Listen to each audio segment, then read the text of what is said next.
If anybody new discovers my channel, I want you to know by first glance, that's not me. I'm basically trying to give everybody the best possible first impression. I get confused when people care that much. All this time you're spending complaining, you could be spending playing the game that you bought and really love. People are getting sick of sponsorships, so if I make this as on the nose as possible, then people know exactly what he is and what he's doing.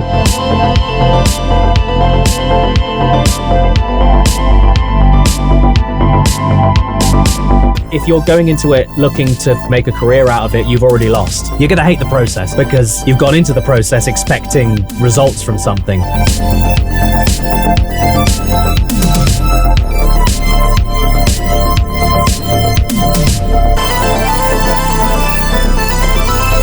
The second I stopped looking at the figures, everything quadrupled. When the snowball starts going and you start picking up more momentum and everything starts going really well, invest the time and money that you get from it into making everything better. Hey, welcome to The Create Unknown, the home of Make Something Mean Something. It is TCU's Day. We are here live on Discord every Tuesday at 6 p.m. Eastern. I am Kevin Lieber. With me, as always, is Matthew Tabor.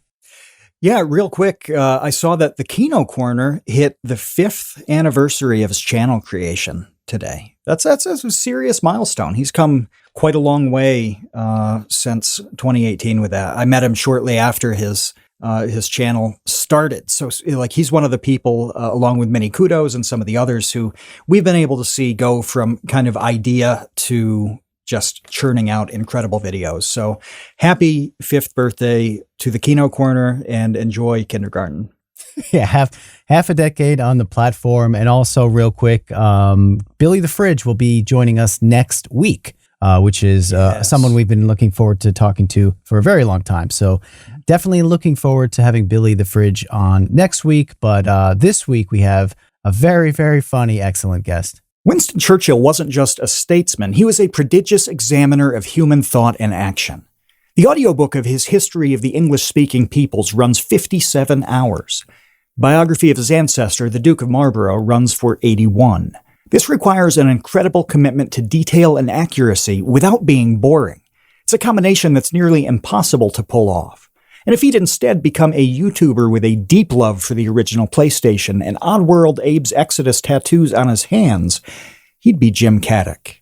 Jim really is an analytical historian in the finest traditions of both documentation and comedy. I look forward to him and Kevin discussing the Rick Mayall series Bottom.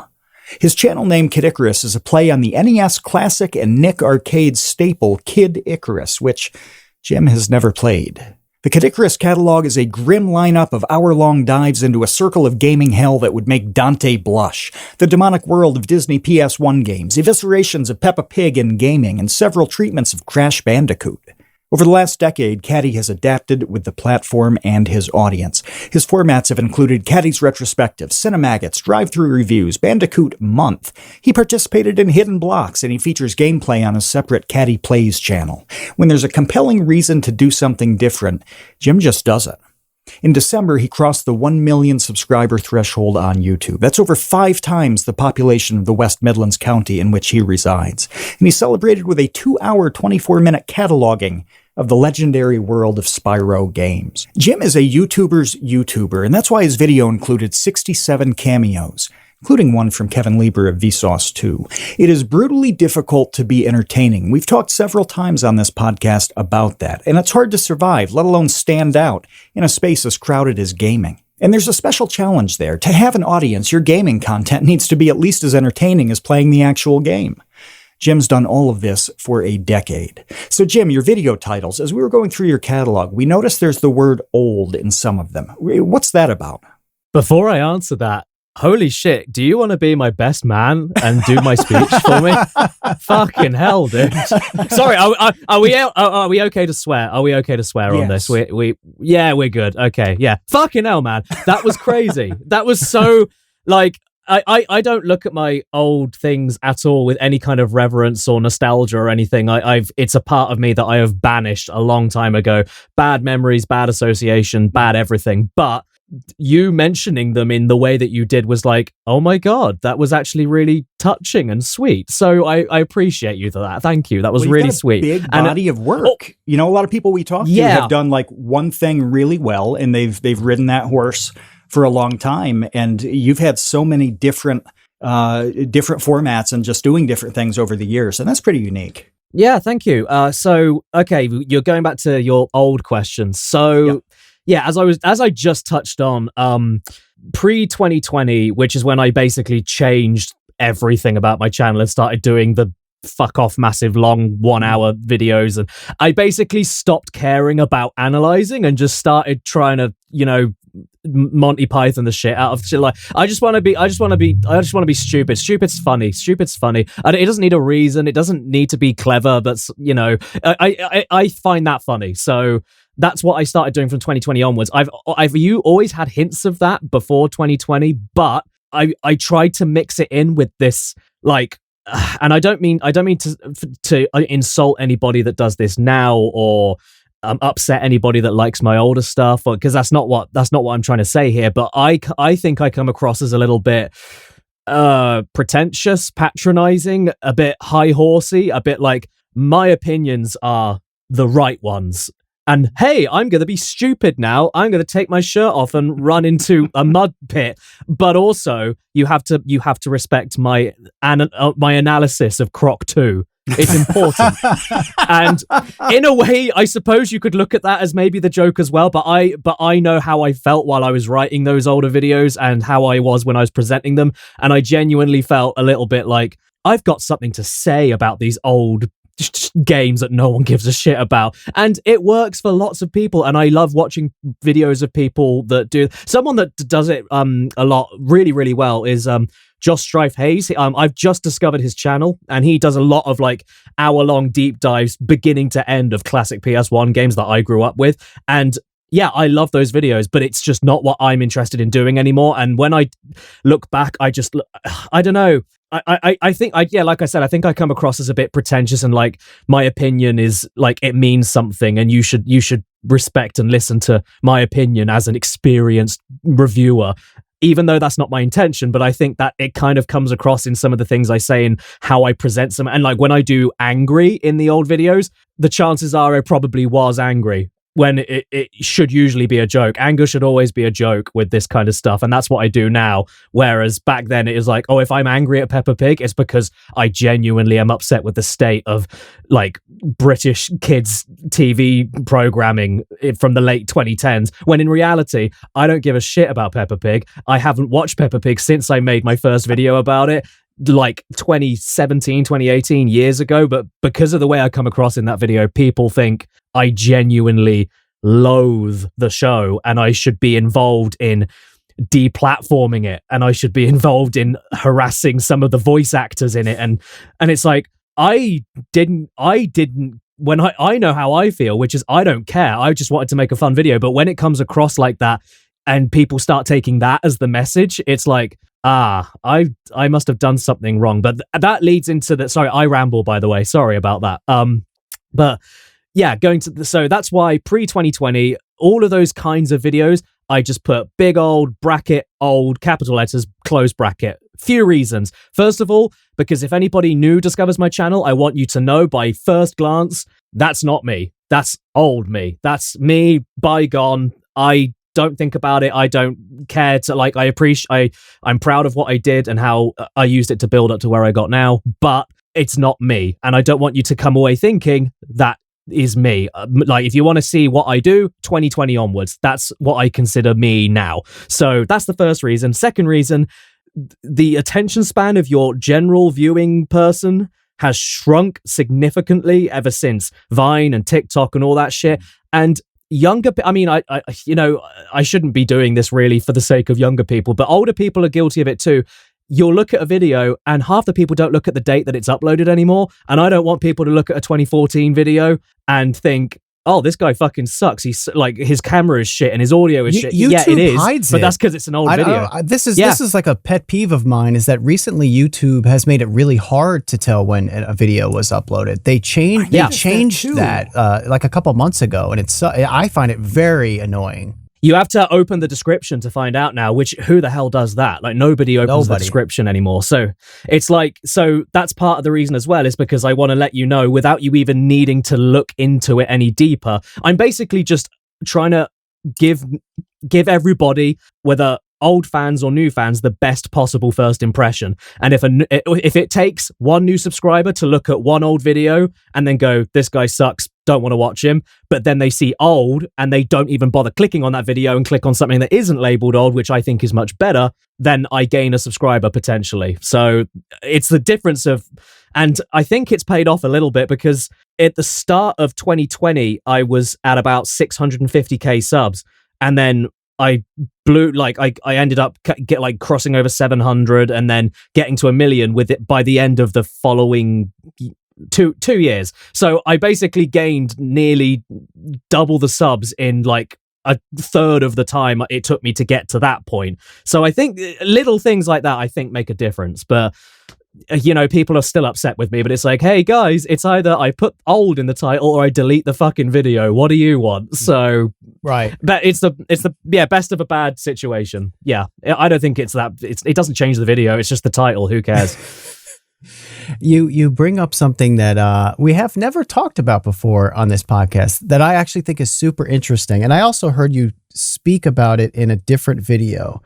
And that is this conflict sometimes between being funny and serious. This is something that I recall years ago in kind of American politics and entertainment. The Daily Show was criticized for kind of using comedy as a shield sometimes, where Jon Stewart would toe this line. It's like he would go back and forth between being extremely serious about some political issue, but then also doing like fart jokes. And it was always this weird thing between like, okay, like, are you a comedian? Are you a social commentator? Are you both? Yeah. And can you really be both and, you know, use the comedy side, like I said, as a shield when it's convenient for you to be like, oh, well, I'm just a comedian. What do I know? Ha ha ha ha ha.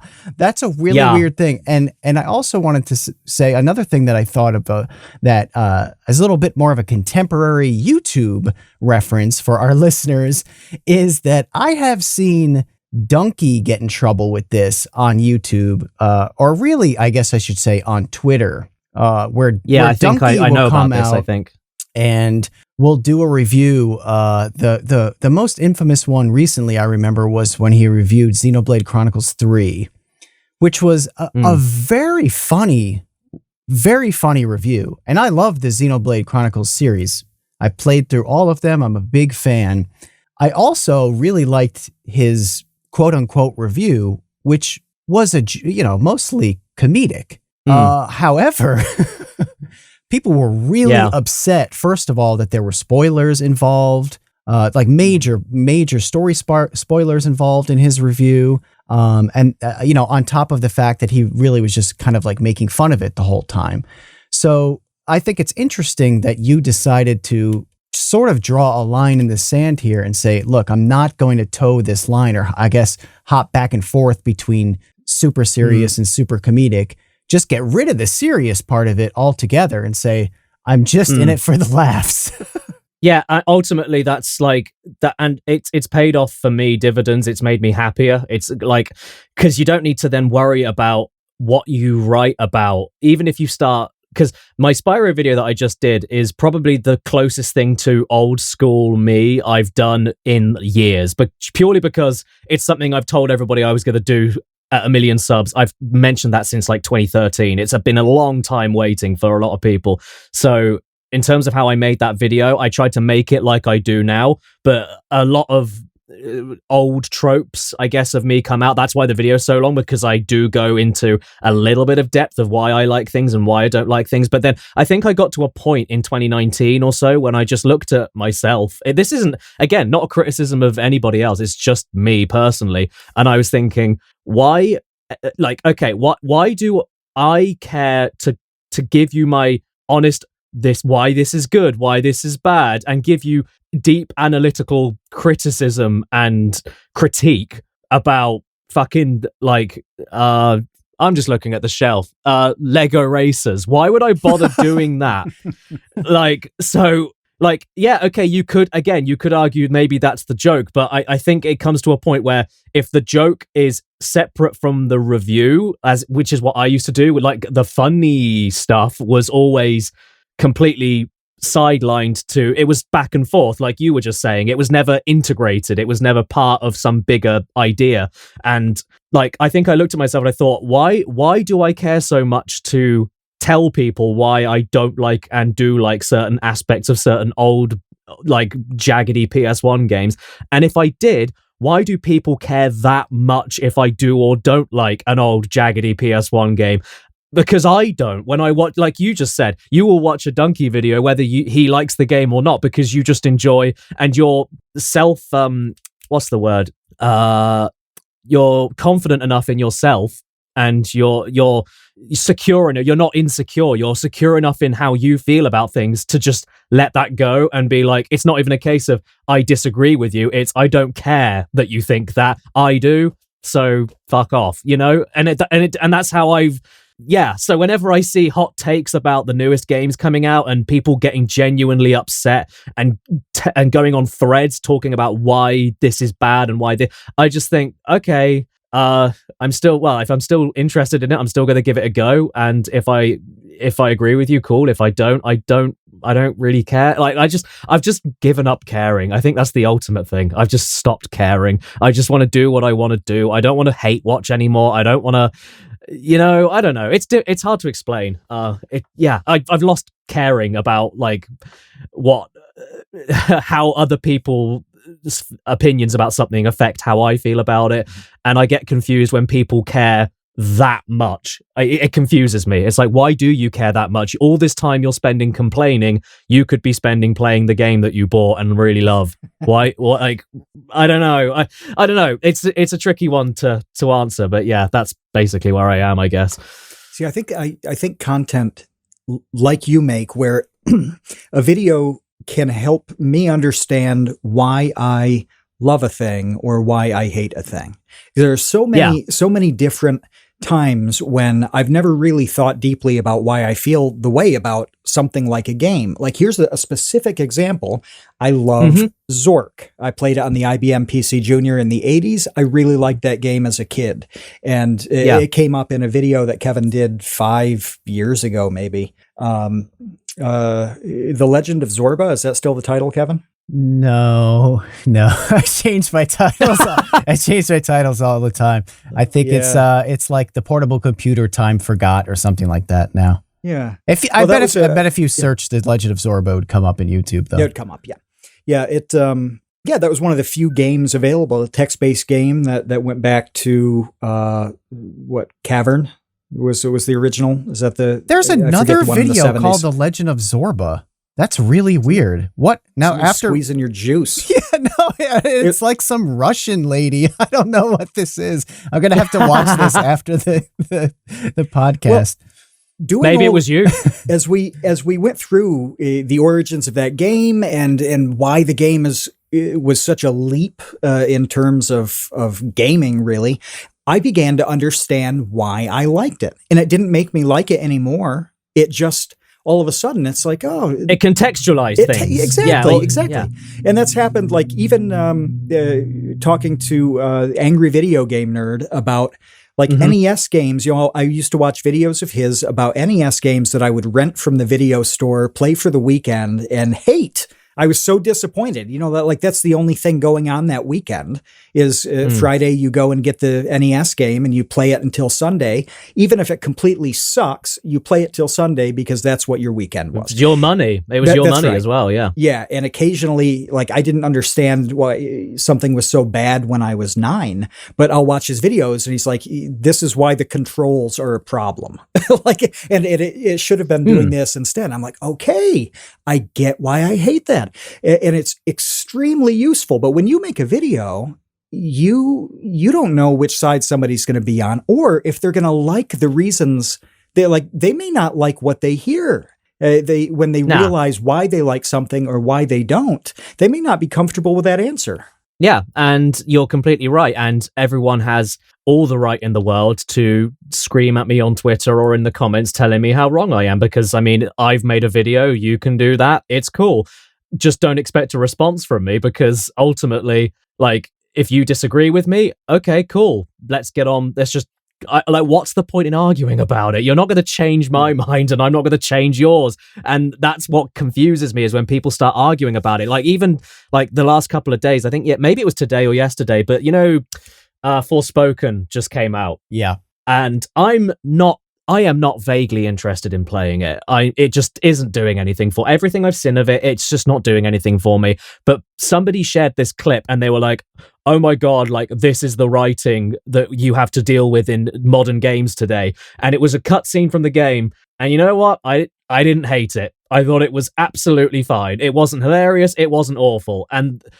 But first of all, like, I think I'm a minority in thinking that. I don't know. But my feed ended up being just filled with people saying, oh, well, you clearly haven't done this, so you're this wrong about that. Or, oh, don't lay off them because otherwise you're just going to get more Call of Duty if you don't let people express themselves in this way and blah. And it just becomes this minefield of like, I don't know. I prefer to just sit away from it and watch it. You know, I'm done getting involved. I don't want to play I don't want to play Forsaken. What is it fucking called? I don't want to play it. I'm not interested. I think. Yeah. Forspoken. Yeah. Whatever. I don't want to play it. And if somebody tells me how amazing it is and how everybody's wrong, it still doesn't look like. I've got a million other things on my backlog I want to try, and I don't want to try that. So maybe I will, maybe I won't, but I don't care enough to go on Twitter and tell people actively, don't buy this because of this reason, or like because if the reason is ultimately my taste, then I think I come across as a little bit of a dick. But then that's just, again, that's me personally. That is nothing, that's no slight on anybody that does that, because I have people I follow and I love that do that, and it's their lifeblood and that's what they do. But I think I got to a point where I was worrying so much about like having an opinion on the hot button game topic of whatever was being talked about at that time, and you end up being miserable, constantly looking for things to either complain about or defend or white knight or anything. You just get exhausted and miserable, and you forget, why the fuck am I playing this in the first place? Like, I'm playing this because I spent my money for escapism, and it either works, which is awesome, or it doesn't, in which case, okay, I've wasted my money, but, you know, fuck it, no big deal. I'll either get my money back or I'll move on to the next thing. There's a million other things I can play. I think I've just got to that point of just not caring anymore. But again, that's me personally, because like I said, I watch tons of people that do go in depth, and I love those people, and I love seeing people's takes. But I think that's where I don't get involved with the takes anymore. I'm done with it. I'm too old. I'm not even 30 and I'm too old. I'm too old for this shit, you know? It reminds me when there's a TCU alum named Happy Console Gamer, aka Johnny Millennium, who we've had on the podcast a couple times, and he'll be back this year, hopefully soon.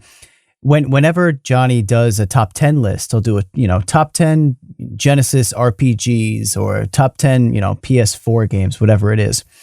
If anybody is listening who watches Johnny's videos, they'll know that he spends the first 30 seconds of those videos reiterating, this is just my personal top 10 list. Yours can be different. Yeah. I'd love to hear what yours is. Leave your top 10 list in the comments below. But again, these are my favorite.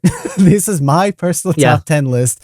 So let's begin. I used to do that in my, I used to do that in my videos as well. And I think, again, I got to this point of, why am I talking to people like toddlers? Everybody knows this, but there's this attitude, depending on how you come across on YouTube or with a video or anything, where if you don't make that clear, because you know you're going to cause problems, whereas now I don't care if I do cause problems. And I think that reflects on the audience, where they can see that I don't care, so then they don't care either, if you know what I mean. It kind of rubs off. Like, if you can see I'm just here to fuck around, then you can let go and fuck around as well. Whereas some people, again, older me would be like, I'm about to say something, even if I try and make it funny, I know I'm about to say something really inflammatory. So I need to make it very, very clear at the beginning of the video that it is just my opinion and it's okay to have your opinion. I say, like a fucking primary school teacher. And it's like, I'm not your mum. You know this already, but you feel this responsibility and that sucks. It sucks because then you end up walking on eggshells all the time and then you can't say anything without it being like objectivity is going out the gate. That's implied. You'd imagine. I think most people do know that. No, subjectivity is implied out the gate, not objectivity. Because every single video that you watch on YouTube is subjective to the person making it. It does, and you'd think, yeah, like I said, that it's implied out the gate when you click on a video. Sadly, lots of people don't realize that, but I think it depends how you come across in the video as well. I think that's important. Mm-hmm. And games enjoyment is so subjective as well. There are plenty of games that everybody loves that I play and I'm like, I don't really like this very much. And then there are games that are like, obviously no better than a 7 out of 10 that I'm like, that was my favorite game this year. like, yeah, that's just how it works. Yeah. And I think as well, what I've stopped doing, because again, old me, I used to look up reviews because I used to do on Wednesdays. This is back when I did like 2 to 3 videos a damn week, like a madman. But like I used to do reviews, proper, no jokes. I used to do VO only reviews of the newest games coming out, and I always used to look up what everybody was saying and kind of gauge where the critical consensus was and try and figure out where things. But then you start considering that doesn't ultimately matter because they're written by people with their own opinions who are representing a company with their own financial interests and their own opinions.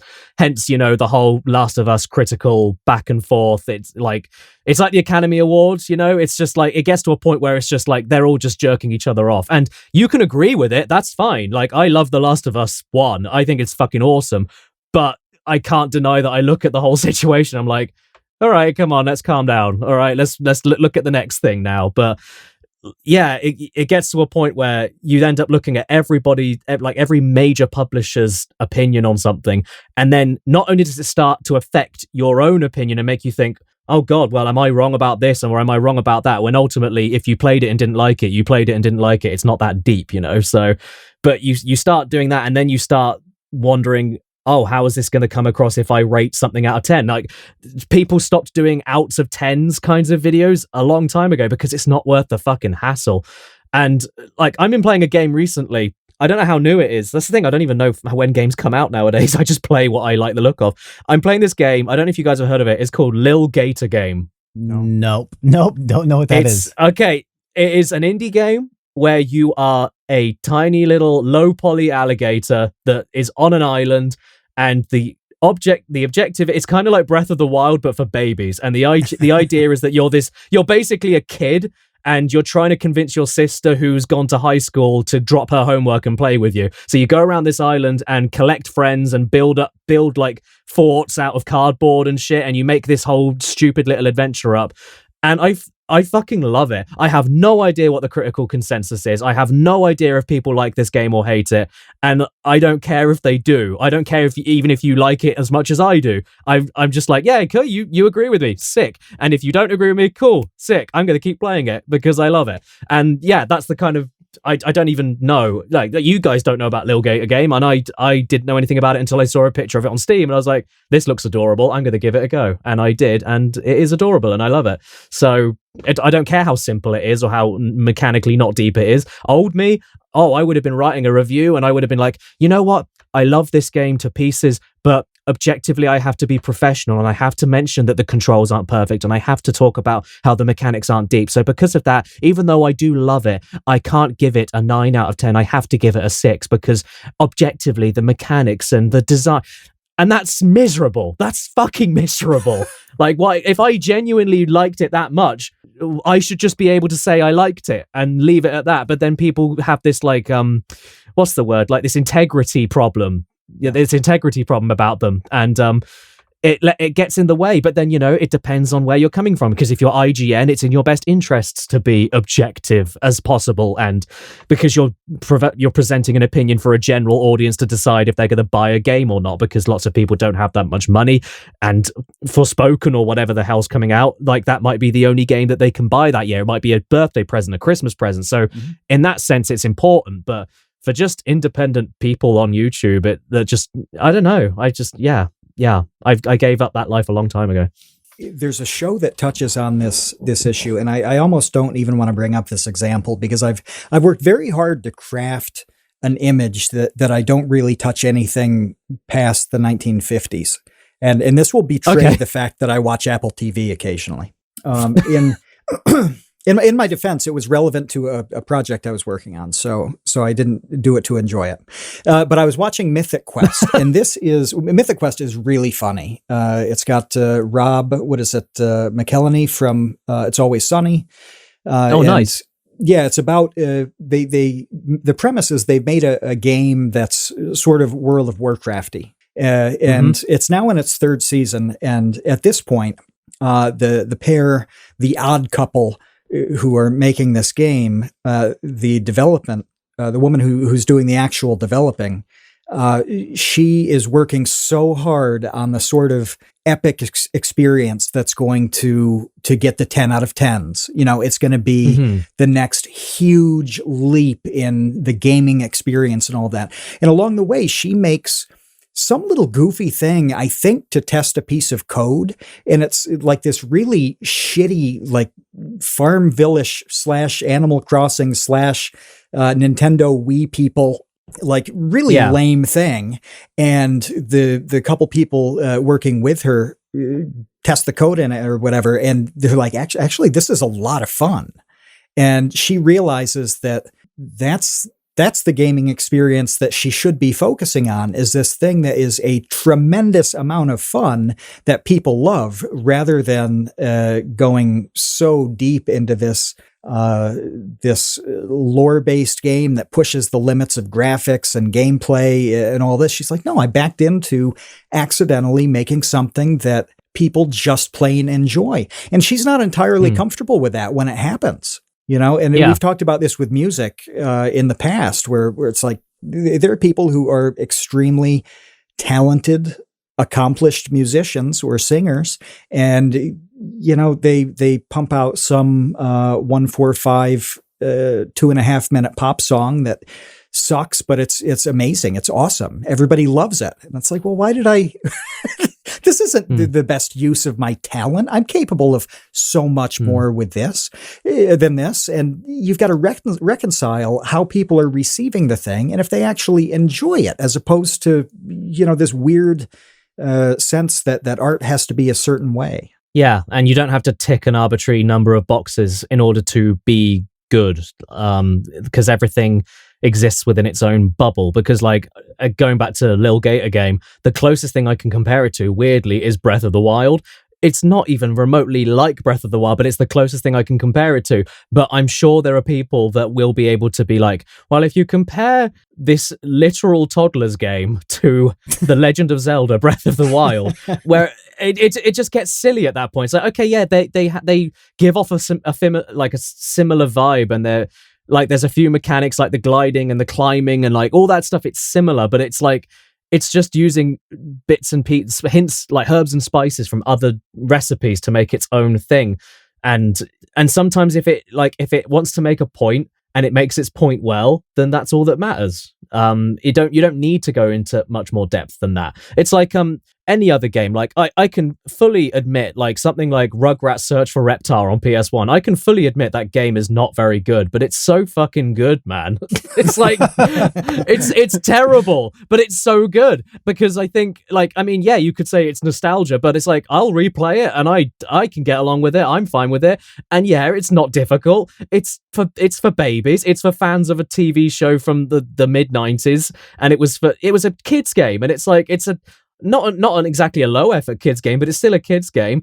But so don't judge it like an adult game, judge it like a kids game. And I think I noticed that as well. I was talking to a couple of friends when the latest Kirby came out, The Forgotten Land, and that was my favorite game of last year. What, did it come out last year? I don't know. I think it did. 2021? I think so. Oh God, was it? I don't know when it came out.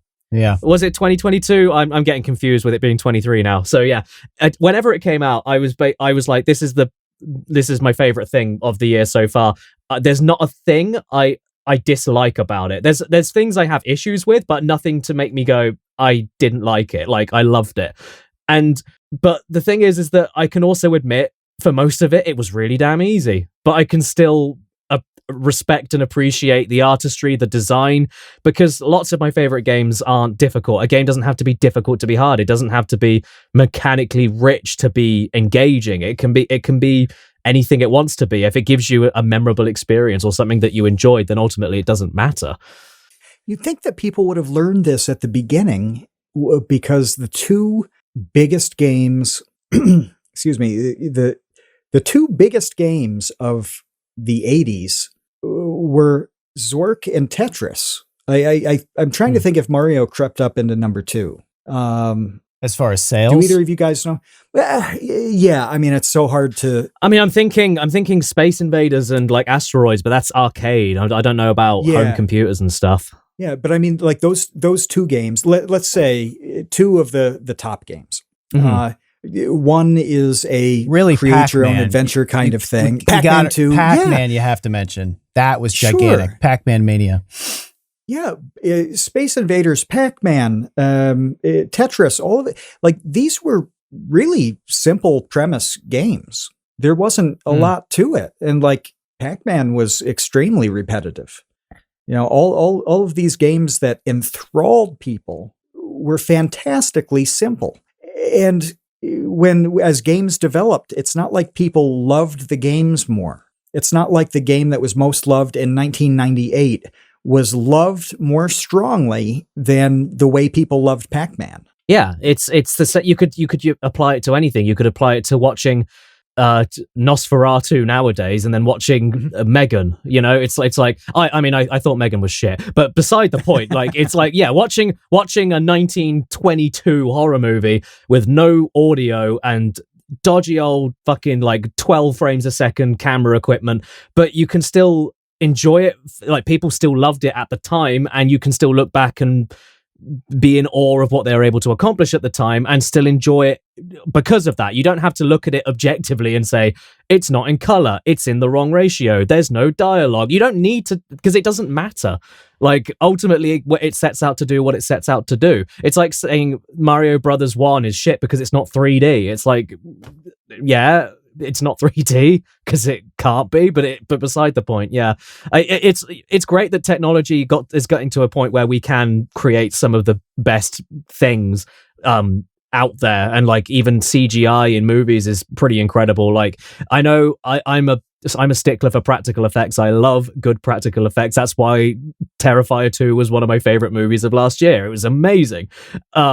But like, I still massively appreciate and respect all the stuff that goes into Marvel movies and all that stuff. Not my cup of tea, but it's people. It's creativity I'm looking for. It doesn't matter if it's drawn out or repetitive. It's like, if you can give me a memorable experience, and I think that's why, even as a kid and even today, I respect the PS1 so much, because Nintendo had their easy, big selling, safe franchises. They had the market hold on franchises, basically. PS1 didn't really, I mean, they had Crash and Spyro, but they didn't really have the chokehold that Nintendo did, or maybe even Sega did, like with Sonic and all that stuff. But PlayStation gave you the biggest fucking variety. There's no other console of that period where you could play something like LSD Dream Emulator, followed by Vib Ribbon, followed by Rugrats Search for Reptar. It's like, it's so varied and so wacky, and like, what are you gonna see next? What, like, you're gonna see something traditional, you're gonna see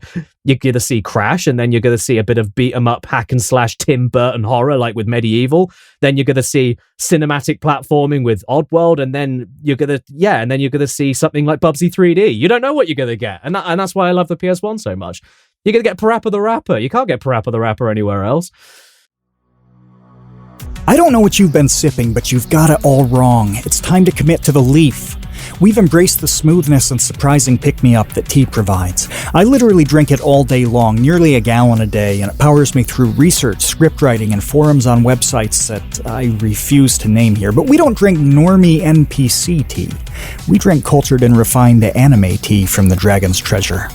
Kevin still likes the gunpowder green called Space Cowboy, and I've sampled nearly 40 Dragon's Treasure teas at this point. Lately I've been slamming black teas like Kentucky Bourbon and Liquefied Berserk Despair.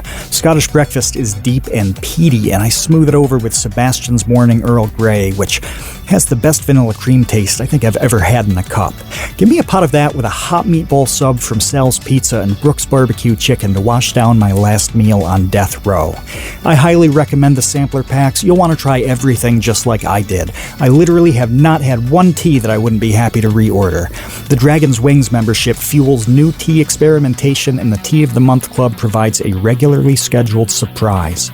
And when you order from the Dragon's Treasure using code CREATE, you'll get 10% off your order. That's 10% off using the code CREATE at thedragonstreasure.com. The link's in the description. You just answered one of my questions without me even having to ask it. Oh, no way. I really wanted to know what it was about the PS1 that you kind of kept coming or continue to keep coming back to as a source of content and exploration for your channel and for your videos. I think it's probably nostalgia, to be honest. I love the graphical look. I love the jagged, really warped, wobbly 32-bit 3D, early 3D look. I think, like when Sega were trying it with the 32X and everything, I think that's a little bit too primitive for me. But when they started putting like, oh yeah, like I can look at Solid Snake and Metal Gear Solid 1 and go, that's a human. He's not quite, but I can look at him and go, yeah, that's a human being. So when it gets to that point, there's something about that look that I find really, really endearing. And it's, like I just said, it's the fact that there was so much variety on it. You had no idea what you were going to get next. You could, like even shit like Die Hard Trilogy, Grand Theft Auto, you could go really hardcore. Nightmare Creatures, one of the most violent PS1 games of all time. You can get all this stuff and then immediately turn around and then let's have a look. Bust a Move 2. And Chicken Run and Cool Borders. It's like, it's all over the place. It's crazy. And that's what's so memorable about it. It's so cool. Even within one developer's library, I was talking to one of our patrons, I think last week about this, sort of before the show, about how Squaresoft in the PS1 era, they were all over the place just within their developing library between like the Final Fantasies, Brave Fencer Musashi, then Tobal #1 or Air Guys. They did fighting games. Then they did like the Chocobo racing game. They did that shoot 'em up. What was the name of that shoot 'em up? They did a side scrolling shoot 'em up too. I can't think. Oh, Einhander. Einhander was like a side. Einhander, yeah. Okay.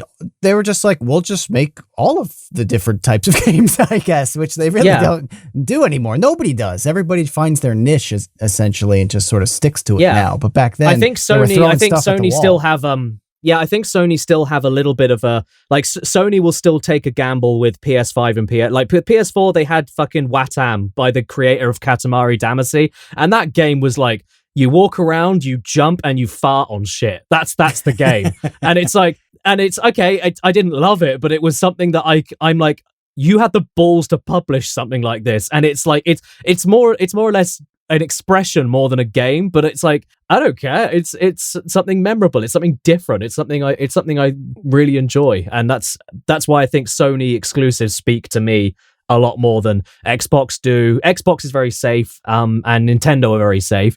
And that's not me slighting them. I love both. It's just, Sony will take a gamble on something that may or may not work. I mean, Jesus Christ, I know they're polarizing, but they published Heavy Rain on PS3. I mean, fucking no one else was going to do it. Which is literally one of the most quotable games of all time. I mean, the amount of times my wife and I will walk around the house just going, Jason, it's so good. Sean. No one knows what we're talking about unless they played Heavy Rain. Yeah, I know. But it's like, and even then, you can you criticize the writing, you can criticize everything else about it, but like I still adore that game because I just love playing it, and I love seeing it all pan out, and I'm like, holy shit, I can take a bra off by moving the PS3 controller like that. It's so good. It's so good. And yeah, there's a lot of that kind of creativity that's kind of missing. And I think that's why when I got my PS5 when it first came out, and it came pre-installed with that new Astro game. I think it's Astro's Playroom, I'm not sure, but it came pre-installed.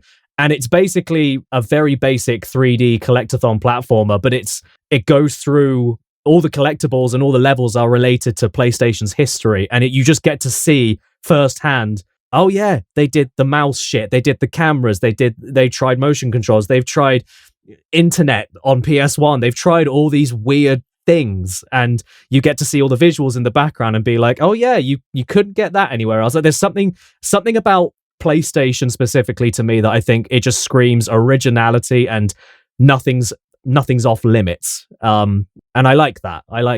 What we were talking about earlier made me think of something where we were talking about, well, you were mentioning the Rugrats game, and I thought to myself, like, yeah, so everybody, I think everybody knows that there are bad movies that they love, that like objectively like garbage, terrible crap movies that for whatever reason everyone agrees this movie sucks, but it's one of my favorite movies. Matt here can attest to his love of Over the Top. Over the Top, and arm wrestling for custody of your child and to get your truck back movie, starring Sylvester Stallone as get a new truck. I mean, I was gonna say as Lincoln Hawk, but it's also Lincoln Hawks, isn't it? Yeah, depending on which half of the movie you're watching. Yes. Yeah, it's the only movie where the main character's name changes halfway through the movie. And nobody noticed. Oh, there must be another film that does that. There must be. But one game that sprung to mind for me that absolutely sucks, that I had so much fun with and played all the way through to the end, is Sopranos on the PS2. Okay. That game is terrible. There's nothing good about it. I guess the only redeeming quality of the Sopranos PS2 game is that it has the voice actors and their faces in the game. So it's an Enter the Matrix situation. Yeah, it's fully licensed. So they have all of like the likeness and the voices in the game. It has that. And all of like the set pieces and everything, the bada bing and whatever, and the great Leonard Cohen theme song. The controls are a nightmare. They're horrific. They are just unbelievably terrible. Like some of the worst controls that you can ever play. But for whatever reason, it just had this charm that drew me in. Meanwhile, I'll also say that the Shield on the PS2 sucks. I didn't like that game at all. The Shield game, if anybody's played that, sucks in all ways. But the Sopranos game I really liked. So I would love to hear from you, what are some more games that definitely suck but you love?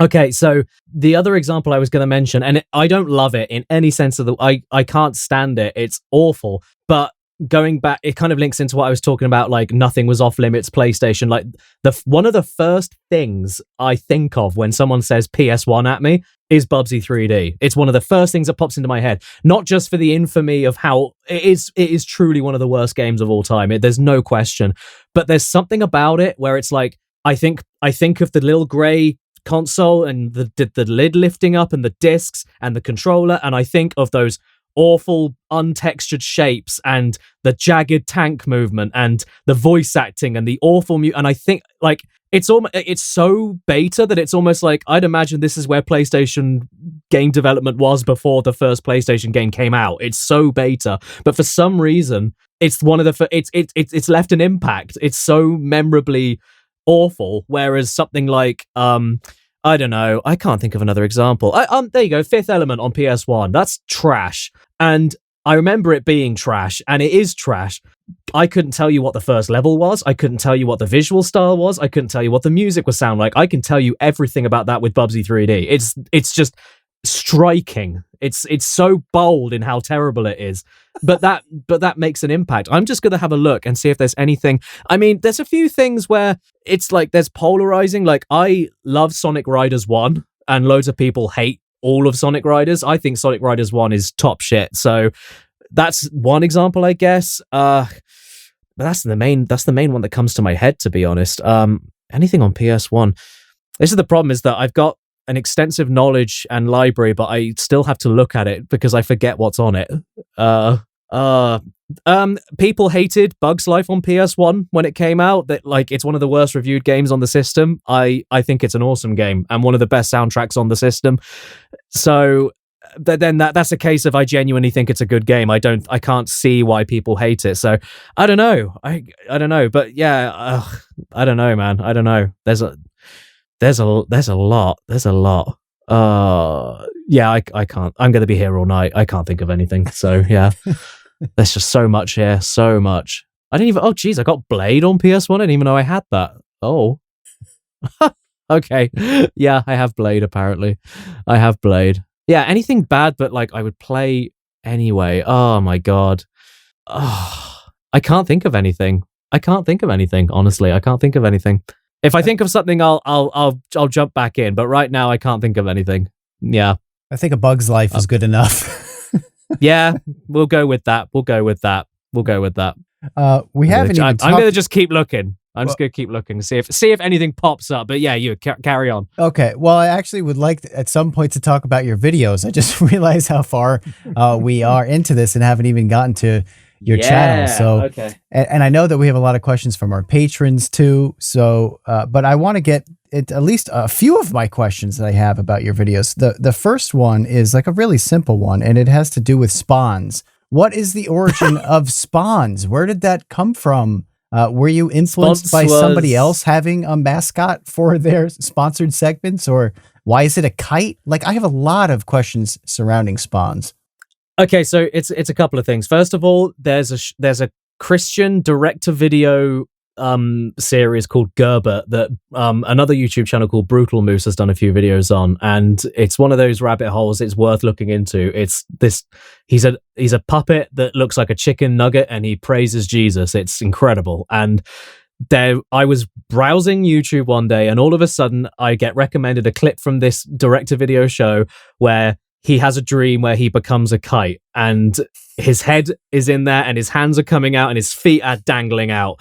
And I thought, that is the most disturbing fucking thing I've ever seen. And I can work something with that. And then it was like, okay, well, if I'm going to have a character that's a kite and it's just me as a kite, because that's all my characters are just me. I've given up. Like, that's the thing. Old me, I used to try and do the whole branching storyline thing with multiple characters with different voices and different costumes. And now it's like, oh no, it's my evil twin baddie. And it's just me with my head flipped upside down. It's like, I don't give a fuck anymore. I don't care. It's just, yeah. So like, yeah, Spons was just the case of like, people were getting sick of sponsorships. I mean, yeah, like everyone doesn't like sponsorships, but it's like, so if I make this as on the nose as possible to the point where I don't know why he's a kite. I don't know why any of that, but let's just call him the first 5 letters of the word sponsor. And then people know exactly what he is and what he's doing. And then because he's a kite, you can put him in any situation you want, or you can't. You'd think, oh, kites fly. Nah, I'm going to put the kite in a fucking wood chipper. Like, it doesn't matter. Who cares? He's a sponsorship kite. Who cares? It's part of that whole, like I was going into earlier about just not giving a shit anymore. And the ironic thing is that by not giving a shit, people are connected to it now. And it's like, you do know that the character that you like so much is sponsorship. You do know that this is a literal sellout. Like, I am taking money to promote you a product, and this is the character that's selling you this thing, and you like him. And I think that's why people like it, because it's so on the nose. There's nothing insidious. There's nothing to hide. It's just, yeah, I might as well have just come on screen myself and said, hello, my name is Jim Sponsorship. Like, it might as well have just been that, but that's not fun enough. So you then do that. Yeah.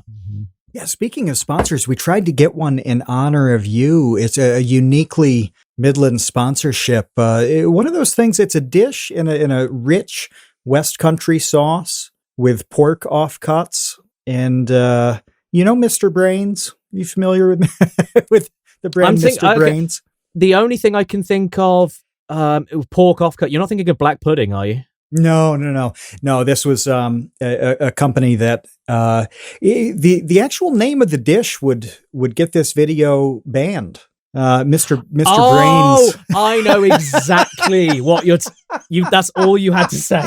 That is all you had to say. Yeah, I can get some of them at my local chip shop. It's like you go on the delivery app and it's just there, big capital letters. There.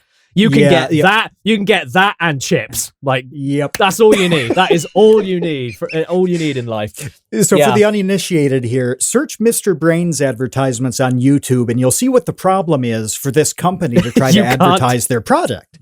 Yeah, it's basically a pork meatball that's made of like offcuts, so like worse than disgusting. A hot dog. Yeah, it's like haggis. I don't know if you know what haggis is. It's a Scottish thing, but yeah, it's a lot like that, and it's just no, thank you. But yeah, we have a lot like that's a dish in our country, and then we've got the way that we call cigarettes as well. Like the Brits and American crossover. It can get messy sometimes. It can get messy. First couple of times I went to the States and this was back in like 2014. A couple of like when I was first getting into going over to the US frequently. Like I made that mistake outside hotel rooms a few times where people would go out for a smoke and I'd be like, oh yeah, so you guys jumping out for and it's like, and before they click that it's like, oh no, that's just what we call that. It's like immediately everyone's opinion goes to, you shouldn't have said that. And it's like, you have to lean into it and make it really awkward. Like you look at them like they should understand what you mean. And then you're like, no, I just want to grab it. I just want to grab it by the butt and suck.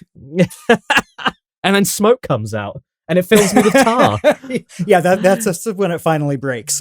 Yes, absolutely. So, like it's funny because like I'm totally cool with adjusting like my cultural history for the sake of another culture, because it's like I don't care enough about English cuisine to defend the use of certain words in certain content, like especially for something like that. It's disgusting. Why do I care what it's called? Like, it's gross. I don't care. But yeah, no, I can see why you had a problem with that. I could probably get away with it on a maybe. Yeah, my neck like snapped thinking that I didn't see it, and then I'm like, what is it? And then of course I had to try it so that I could say to myself that I tried it. It's not even something that I can tell people about. They're like, they're not going to care. They're not going to know. But I'm going to go to the grave knowing that I put this in my mouth and let it stew. Yeah, you did. Yeah, you did. How was Mr. that? Brains, Mr. I Brains. regret nothing. It was horrible. I mean, I really do not gross. I like the sauce. The sauce is really good. The gravy kind of thing is nice. I like that. But the actual F slur of a food is just not nice. I mean, that was a huge culture shock for me, because your gravy, I thought your gravy was the same as ours, but it's completely different. Our gravy is like beef stock, but really thick and like not watery, but it's like a thick kind of oil texture, but it's so good. That's like when you go to KFC, that's what you dip the fried chicken in. It's so fucking good. So good. And like, yeah, your gravy is like creamy and lumpy and weird. It's not bad. It's just completely what I wasn't expecting. There are all sorts of gravy in this world. Love them all. Yeah, we do love all gravies. But yeah, I can see why that would be getting a sponsor for that would be a problem. That would be a problem. Yeah. Did they reach out to you, or did you just want to try and reach? Like, were you just trying to get your channel taken down, and you were like, "This'll do it." Yes, the final episode of the Create Unknown. That's right. Just go all out. Just go all out with it. Just go all out with a bang. We want to help you make something and mean something. And we say that phrase all the time because when you're making something and you know it means something, even if it's just to you, that's when you feel pretty good about what you're creating. The support for the Create Unknown in recent weeks has been incredible. Animators, artists, musicians, YouTubers, aspiring filmmakers, comedians, it is crazy how talented everybody in this community is. Consider joining the Create Unknown Patreon. Every dollar that comes through goes straight into the podcast and its community. That means more highlights videos. It means a big Minecraft project that's on the way. And eventually we'd like to manufacture custom piss bottles so you never have to leave your battle station. And being a patron unlocks participation in all all of our live recordings. You've seen the roster of guests we've had. Having access to their minds is a unique opportunity. You can go to patreon.com/thecreateunknown or click the link that's in the description. Every little bit helps, and your support means absolutely everything to us. Patreon.com/thecreateunknown, links in the description. We appreciate you, Space Cowboys. Before we, I had one more question about Spons. Have there been any awkward moments when you're talking to brands, when you're telling them? Because I know that you mentioned that Spons is in the contract. He's contractually obliged to appear. How does that conversation go? Have there been any brands that pull out because they're like, this is too weird, this is too silly? I wouldn't know because my agent deals with it. My agent is the guy that he is my human shield. So if he has to go to these people and say, so here's the thing, I've got this guy, he's got 1 million subs, these are the views he gets on his videos, and we're looking for him to have a product sponsor. This is his budget. This is what you need to pay him. By the way, he's going to talk about it as a kite with a face. And you have to be okay with it. Most places, we haven't had many pullouts because of that. Most places are okay with it. It's mostly, I try to push as hard as I can into taking the piss, because I have this philosophy of like, if I'm already being a kite with fingers and feet and a head that's flying around and shouting at you to buy a thing, and he's literally called sponsor. If I'm already doing that, then you guys, whoever I'm sponsoring, you need to take a couple of punches as well, because I'm degrading myself. You should be able to too. And what's great is that the companies that do agree to like a couple of jabs here and there, like Raid Shadow Legends is great for that. One of my ad reads for Raid Shadow Legends was like, I think I start off by saying, hey, it's Raid Shadow Legends. Never heard of it before, but where have you been? Can I join you? And I outright say so I outright basically say I'm sick of hearing about this in the ad, and they were cool with it. There's like Fall Guys was another great one, because I infamously went on Twitter when Fall Guys first came out, and I was like, I have no idea why I've paid money for this. It's fun, but this should be free to play. I have no idea why this is worth, I think it was at the time £20 or whatever it was in dollars. I can't remember, but I was like, I don't know why I've paid for this. It is basic, bare, repetitive. And you know what, fucking Fall Guys, when they went for free to play and they wanted people to sponsor them, they let me put the tweets up on screen. Wow. It was almost like it was the ultimate dick out moment. It was the ultimate like, you guys need to be aware that you are getting somebody to sponsor you and talk about your product who has it publicly not liked what you've done before. And if I don't address it, other people are going to. And then that's going to make me look really bad, because it's going to make me look like I'm just taking a paycheck. And it's going to make you look, well, brain dead. It's going to make you look like you haven't done your research and you are unaware that I've slagged you off in the past. So if we both acknowledge it, then we can both move past it, and then the audience can get a little laugh as well. And I think that's the key. What a lot of sponsorships are missing. If there's no sense of humor and there's no self-degradation, people aren't going to care. They don't give a fuck, because everyone's heard it's not cable TV. Have fun with it. And there's a few companies that are just anti-fun, and that's fine. That's their call, but that usually doesn't end up working. By the time I give them the first draft of the ad, they know whether or not they want to go with me. And yeah.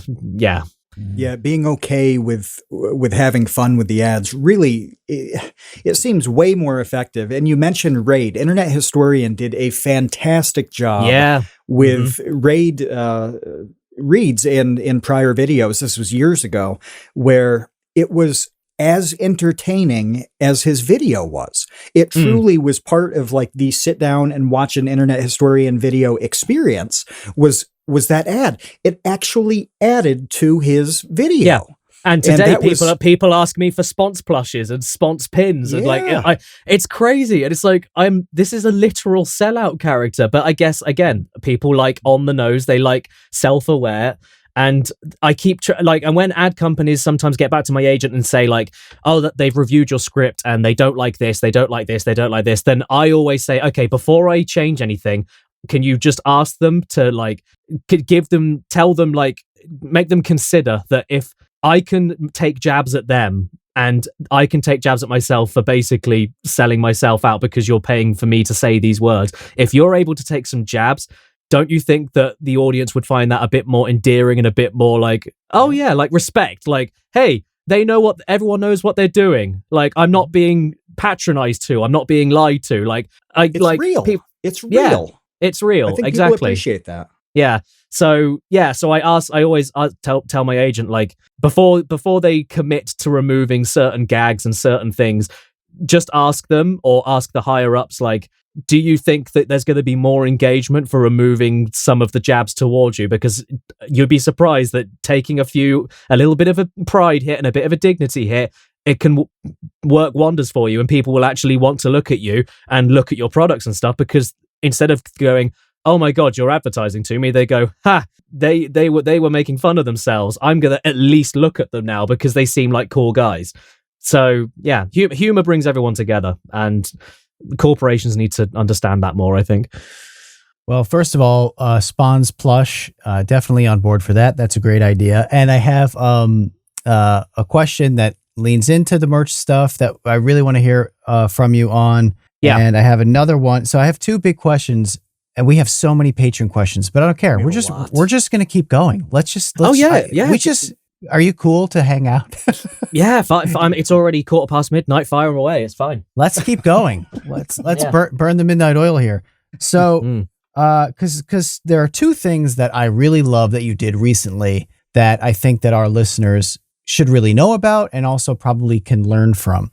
One is that you made this video called The Exhausting World of Making a Caddicarus video, which was an hour-long, incredible deep dive that wasn't just like a sterile sort of like behind the scenes look. It still was a very funny and entertaining video, but thank you. You really went through sort of the nuts and bolts of what it means and what it takes to make one of these videos. And I really appreciated it simply because before my Vsauce career, I was doing like an absolutely horrible version of what you do extremely well on my personal channel with these Jerry Bloop videos where I was reviewing games that I was playing a character who reviewed games that they never played before, and it involved skits and costumes and like side gags and all of this stuff that you do extremely well. And I knew that it took me around 40 hours to make like a 10-minute one of those. Takes a long time. And I see that you're making like hour, 2 hour, 2.5 hour versions of what I was doing badly. You're doing extremely well with a lot more going into it, with green screen stuff and animations and all sorts of different graphics and tons of different editing techniques. Like it is, I'm sitting there watching your videos and I know this is a ridiculous amount of work. It is an absurd amount of work to make one of these videos. So I was personally glad to see you make a video to say, hey guys, like here is a glimpse. Here is the top of the iceberg look at what it takes to make one of these videos. So what was the impetus, first of all, behind creating sort of a behind the scenes video? Was it a reaction to something? Was it just something that you felt like people would be interested in? Where did that come from? It was a load of little things. It was, I think, first of all, it was something that I've wanted to do for a long time. But when I was uploading more frequently, it wasn't something I was able to dedicate a lot of time to doing, because ironically, it took a lot of time just to get that video made in a weird way, because it was almost like I was making a video about making a video where at the end of that video there was another version of another video in it. It was, so I had to, like, the way that it was scripted and the way I had to, like, the parts we had to film and the different stages of the video process we had to film, so we didn't go over a certain point, or like I had to record myself playing the game for the end of the video, but I couldn't destroy the game and film that first, because otherwise I wouldn't be able to play the game, so we could film me playing it. So it was really complicated, but so it was something I wanted to do, but for ages. And I figured, you know what, I've transitioned onto Mac now, and I'm more comfortable now to show off my editing style, because Final Cut Pro on the new MacBooks is just aces. So I was like, I'm more comfortable to show off that, and get and recommend it to people, because recommending Vegas, I mean, Vegas it's served me for 10 plus years. It's all brilliantly beginner friendly, but it's not for anything that I'm doing now. It's a pain in the dick. So I wouldn't recommend it for big things like that. But when it comes to what I'm doing, yeah, the MacBooks and Final Cut are perfect for it. So I was like, okay, I've done this now, so I can talk about it. So that was the first thing. And I finally had enough time and enough space in between uploads to plan it out and get it all sorted. Secondly, because I thought it would just be a cool idea anyway. And it will be a kind of video where it's like, yeah, lots of people do behind the scenes shit, but how about if I do a behind the scenes video that's also a video that you would expect to see, so that people would want to actually click on it. So let's make it a Caddicarus episode. And then they also learn something at the same time. So that was another thing. And then the third one was, yeah, like people started when you can't go from 3 uploads a week to 4 uploads a year and not upset a couple of people. And that was another way of me going, hey, this is why, like, if you're wondering, I'm not lazy. It's just, this is what goes into it. And yeah, this level of work in my videos now, that was never how much I put into it back in the day. There was never that much. I didn't have the time, so I couldn't do as much as I do now. So that was the other thing. The other reason was because I think I had a sponsor deadline and it was a decent amount of cash and I had no other ideas for a video. That's the other the greatest reason. Motivation of all. So yeah, I think it was a mixture of lots of so it was a case of like, I think what happened was a sponsor came up and I was a little bit burnt out and I was like, I don't want to think about the next video. I can't imagine. I think it was the accessories video, the PS1 accessories video I did. Then I did that one. I could be remembering wrong though, but whatever it was, I must have felt like I was burnt out and I didn't want to do a big video for a while. So then this company comes along and is like, hey, do you want to do this? And like, okay, fine. What can I make a video about? And then that's when the ideas kind of sprouted from there. But I have a list on my phone, like a massive note list of my video ideas. So I kind of went through and I was like, could I feasibly do something like this in this kind of time span? And I was like, you know what? I'm not feeling creative enough to do like a deep dive kind of thing. I'm kind of spent on those ideas right now. So how about I do this, which has been on the cards for years, but I've just never had an opportunity to do it before, and I did it. So yeah. Mm-hmm.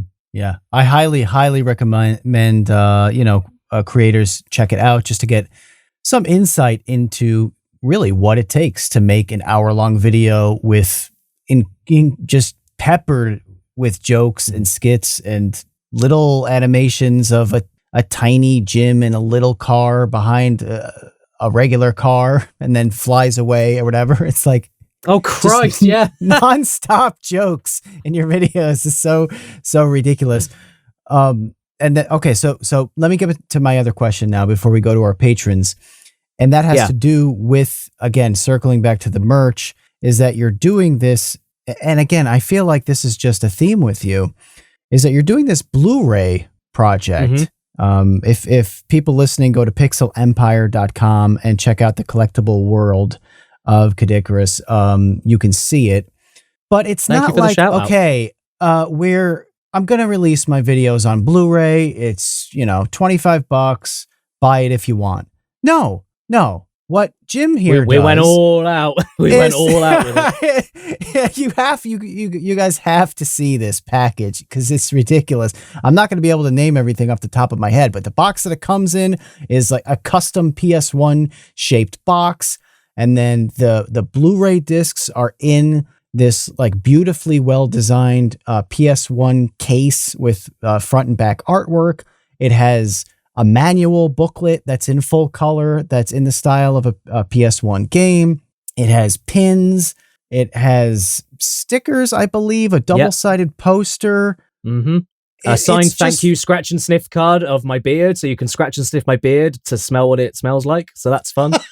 And there were so many other things there were so many things on the chopping room floor. Like we wanted to do like make your own Spons kites. But that ended up being too expensive, and we didn't have enough time, so that ended up being scrapped for maybe another project in the future. We were thinking about, like a Spons plush or something, but again, we didn't have the time and it was too expensive. I didn't have enough money to put down for the initial investment. So yeah, we tried, but like even with the Blu-ray itself, Pixel Empire, I was working with them directly, and they said to me, okay, if we want to do this, because even if I wanted to release all of my YouTube videos from 2020 onwards onto Blu-ray discs, we basically worked out, because they were so long, we would need to have like an 8 Blu-ray set. Like, it's just, you can't have like season 1 on one disc and season 2 on you can't have year by year on each disc. It won't work unless I want to spend over $100,000 to put the money down on getting the discs done. It's like it's not worth it. So we were like, okay, how about we just make one disc and it's just with original ideas and original small videos and basically everything's original. You can't get it anywhere else. And he said, we're looking for about 90 minutes of original stuff. And I was like, okay, cool, I can do that. So I got my phone out again and I started writing all these ideas down of what I could do. And I was thinking, what if I wanted to do on the channel, which wouldn't fit on the channel, but what if I wanted to be able to do that I could upload like on a second channel or something like that? And I thought, okay, no, there's a load of ideas I've got here. Let's put them all on the disc. So 90 minutes became 5 hours. So there's 5 hours of original videos on this disc that you can't find anywhere else on the internet. And yeah, I was working on that since July last year. So July is when everything started. And while I was doing that, I was trying to plan out the 1 million sub special, because I hadn't hit 1 million subs at that point, but I was going that direction. So I had another video worked on during me about to hit 1 million. And then after that video was done, I was like, okay, I'm going to hit 1 million by this next video. So I need to start working on Spyro. So then I started working on Spyro. The Spyro ended up being 2.5 hours. And then Pixel were like, okay, we want to try and get orders in before Christmas. So do you want to try and get an ad through onto your newest video? So then that gave me a deadline of basically before Christmas. And you're lucky you caught me now, because I had a mental breakdown, dude. I wonder why. I'm not saying that in like oh lol, I was tired. I had a mental breakdown. I got my Christmas wrapping done. Yeah, I got my Christmas wrapping for my family done at 7 a.m. on Christmas morning. I stayed in bed most of the time. I didn't go outside. I wasn't eating very well. Everything, my body just fucking... I hit publish when the video was done. And even though everything was done, I never got that relief. I never got the weight lifted off my shoulders, which I usually get. And I was like, something's not right. Something's wrong. And I think I just pushed myself way too hard last year. And I took all of January off. And yeah, I'm back. I'm a bit more refreshed now. I'm still not really sure what to do for the next video. I'm not really thinking about it. But yeah, it destroyed me. It fucking destroyed me. And I'm just so happy that everything paid off. Like the views and everything on the feedback and everything on the Spyro video has been incredible. And the box has been selling like hotcakes. So luckily, me putting myself through that much mental turmoil was worth it in that sense. Maybe not for my mental health or my family life, but everything else... Everything else, it was fine. Because I've made many gambles in the past, which I worked myself to the bone and it didn't pay off, and that's the worst when that happens. I'm sure you both can relate. And this was one of the times where I worked myself not even to the bone, to the marrow, to the atoms. Ooh. I was spent. I was deflated. I was dead inside, and I was like, this had better fucking pay off. And then over January, we've looked at the figures of everything, and it's been incredible. So I'm so happy that at least there was a silver lining with it. But yeah, don't do that. Essentially, is my, because the thing is, I'm a one-man show mostly as well. I've got my cameraman, but like, yeah, that's it. I do everything else. My cameraman comes over and films me, and I pay him for his time, and everything else is me. So. Yeah, and then people say, well, why don't you get other people to make things for you? And then my response is, I would spend more time sending back feedback and getting them to change shit than I would be making the video myself. I've got a very specific idea in my head of how the hell am I going to explain Spons to another editor and get them to edit that in the way that I want in my head for it to look. Like one of my sponsorships, I'm sitting on the sofa and my stomach inflates, and then I give birth to a fucking kite. And then it cuts back to me dead with blood coming out my mouth. first of all, I've got to say that to an editor. And then secondly, I've got to get the footage over to them. And then I've got to try and get the timing right with them. And it's like, I'm just going to do it myself. Like, it's easier, you know? Well, one thing I forgot to mention that can't go unsaid also is the design of the menus in the Blu-ray. Even my that level of detail is beautiful. It's incredible. Yeah, and also one of the in the ad, I don't remember if we said it in the Spyro ad, but the reveal ad that we did, we said there was a secret feature, and I think we mentioned it in the Spyro video as the kind of final push to get people to buy it. When you open the box, a random voice clip of me will play, so I shout at you when you open the box. So we've gone all out with it. We like every single possible thing, like even the manual. Like people were saying to me like, oh, how did you do 5 hours of video for the disc and get the Spyro video done? Okay, I had to write the whole fucking manual myself. I had to write the whole thing because I had to go through all of my 2020 onwards videos, pick out references, pick out gags, pick out things that I thought were particularly funny or stand out. And then I was like, okay, here's a reference. Do I use that as a fake sticker on the packaging for the case? Do I use it as like a billboard ad inside the manual? Do I use it on the back of the box? Do I use it in the menus? Do I use it as something so every single thing was thought about, and it was exhausting, absolutely exhausting. Well, if you're a fan of Caddy, please buy this. Yeah, please. The amount of love and detail and passion that went into it. I know it's pricey. I know it's pricey. I'm aware it's pricey, but the blood and sweat that's poured into it is worth double that. So yeah, go for it. Yeah. In my opinion, it screams at you the amount of love and passion and attention to detail that went into it. I was like smashed over the face with like, holy, this is unrivaled, the amount of work that went into this thing. Yeah. But, I know we have a ton of questions from our patrons. So Matt, I'd love to throw it over to you to get to some of those. Hopefully I won't talk your ears off. Let's see. We've got a mix of short ones and substantial ones. And I'm going to start with a real shorty. This is from Soap. Thank you for the Nitro Boost. I said that in the episode chat, but yeah, everything helps. The Nitro Boost keeps us in good quality with the calls and all of that. So it's quite important. Soap wants to know why you removed the I outro from your videos. Okay, very, very simply, there's nothing deep about it. You move on. You get sick of something, it gets old, it then becomes associated with shit you did 5-6 years ago, and then you're like, okay, it's time for an update. It's like a company changing their logo. It's just something you do. You just keep fresh, keep looking forward. Being stuck in the past is the worst thing you can possibly do. You can keep doing what you were doing from the past, but being stuck in the past is suicide. You got to keep looking forward. And also, I mean, it's old video stuff, and I don't have particularly good memories of my life during those periods and everything. Like, the videos did well for the time and everything, but yeah, it's just a lot of bad associations. So that a lot of my old self and a lot of my old references I've just kind of washed away, because it's like I don't want to think about it anymore, you know. Yeah, and we wanted to make sure to hit that in the intro about you, because that is a remarkable part of what you've done, is having a much more of a willingness than other people to say, "Oh, I'm done with this. I'm going to do something new." People get so attached to stuff, and they just can't. They can't embrace the freshness like that, or just move past for whatever reason. Whether it's like, this is taking too much time, and I want to put that time elsewhere, or I'm just done with this format. That is a remarkable thing we've tried to talk about in several different episodes, how important that is.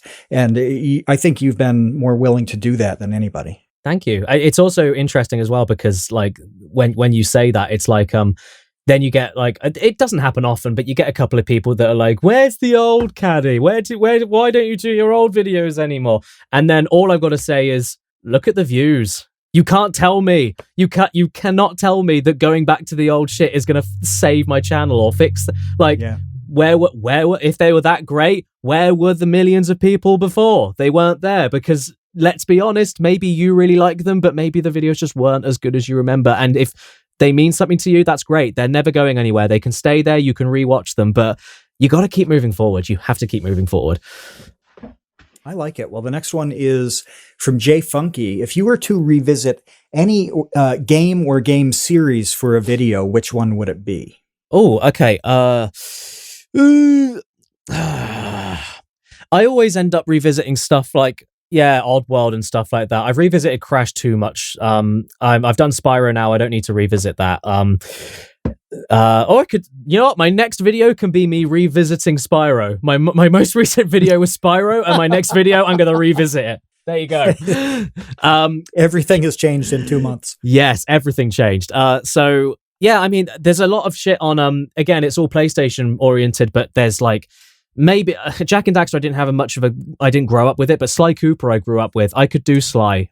Sly would be pretty cool, but then that requires me starting not a new show, but a new format. Like, oh, now the bloody world of this franchise. And then it becomes like, oh, well, now this video is only appealing to people that care about that franchise to begin with. Whereas when you do Disney games, Kinect games, skateboarding games, when you broaden it, it can be about anything. And then if someone's watching and they don't particularly care about the game that they're looking at, it's like, don't worry, there's 28 games in this video, so I'm probably going to talk about that game for a minute and a half, and then I'm going to move on to the next thing.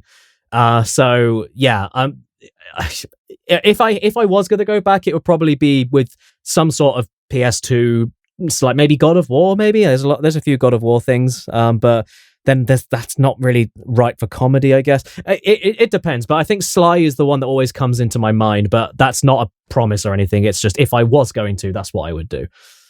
Well, this next one is from Conrad, because today the new slate for Creator Clash 2 has come out. We get to see who's fighting who, and yeah, I saw that. I think we'll have about 4 months of hype. So Conrad's question is, who would you fight in Creator Clash? Oh, jeez. Oh, my God. That is a good question. But like, fight because I would respect the battle, or fight because I hate them? Like, there is a difference. I think either is fine. I mean, they would both be quite watchable.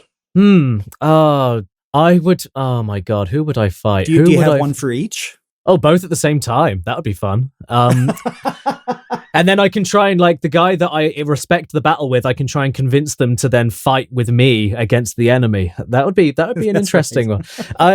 Okay, just to think of one. I would love to see how Peanut Butter Gamer would fight. I would love to see that, because he is very tall and very slim, and it would be a sight. It would be a sight. And I've been working out recently, so I could put in the extra time, and it would be really, really funny to see someone towering over me but much slimmer with boxing gloves on. It would just be a great image, I think. Well, the next is from that's good, by the way. That's good. I think the Creator Clash people should consider this. Jesus Christ. If that came up, if you actually got an offer, would you accept it? It depends on what the offer is, I suppose. I've never been in a fight or anything in my life, and obviously I answered that question as a lol. I don't want to punch Austin in the face. I don't want to punch Peanut Butter Gamer. He's a sweetheart. If he's about to punch you in the face, yeah. If you put $100,000 in my pocket, maybe I'd punch him. I don't know. I don't know who I would fight. It's not something I've ever thought about. I really, really, really don't know. We would have to be both willing to do, yeah. I'm a lover, not a fighter. I don't know. But I'm not against the idea. I'm not against the idea. And I'm not fussy who it is. If people want to see a certain matchup and both of us are up for it, then so am I, like, but yeah, if it was up to me, fuck no, because then that gets personal. No. Would you aggressively love someone in the ring at Creator? No. Okay. So, I mean, if the rule is to make sure that they hit the floor and don't get back up, you can just straddle them or something. I mean, you don't have to fight them. You just kind of just. There are ways. You can just ragdoll on top of them, and then 1, 2, 3, they're out. Great, awesome. Go and get in and out. Oh no, it's in Florida. Fuck. Whatever.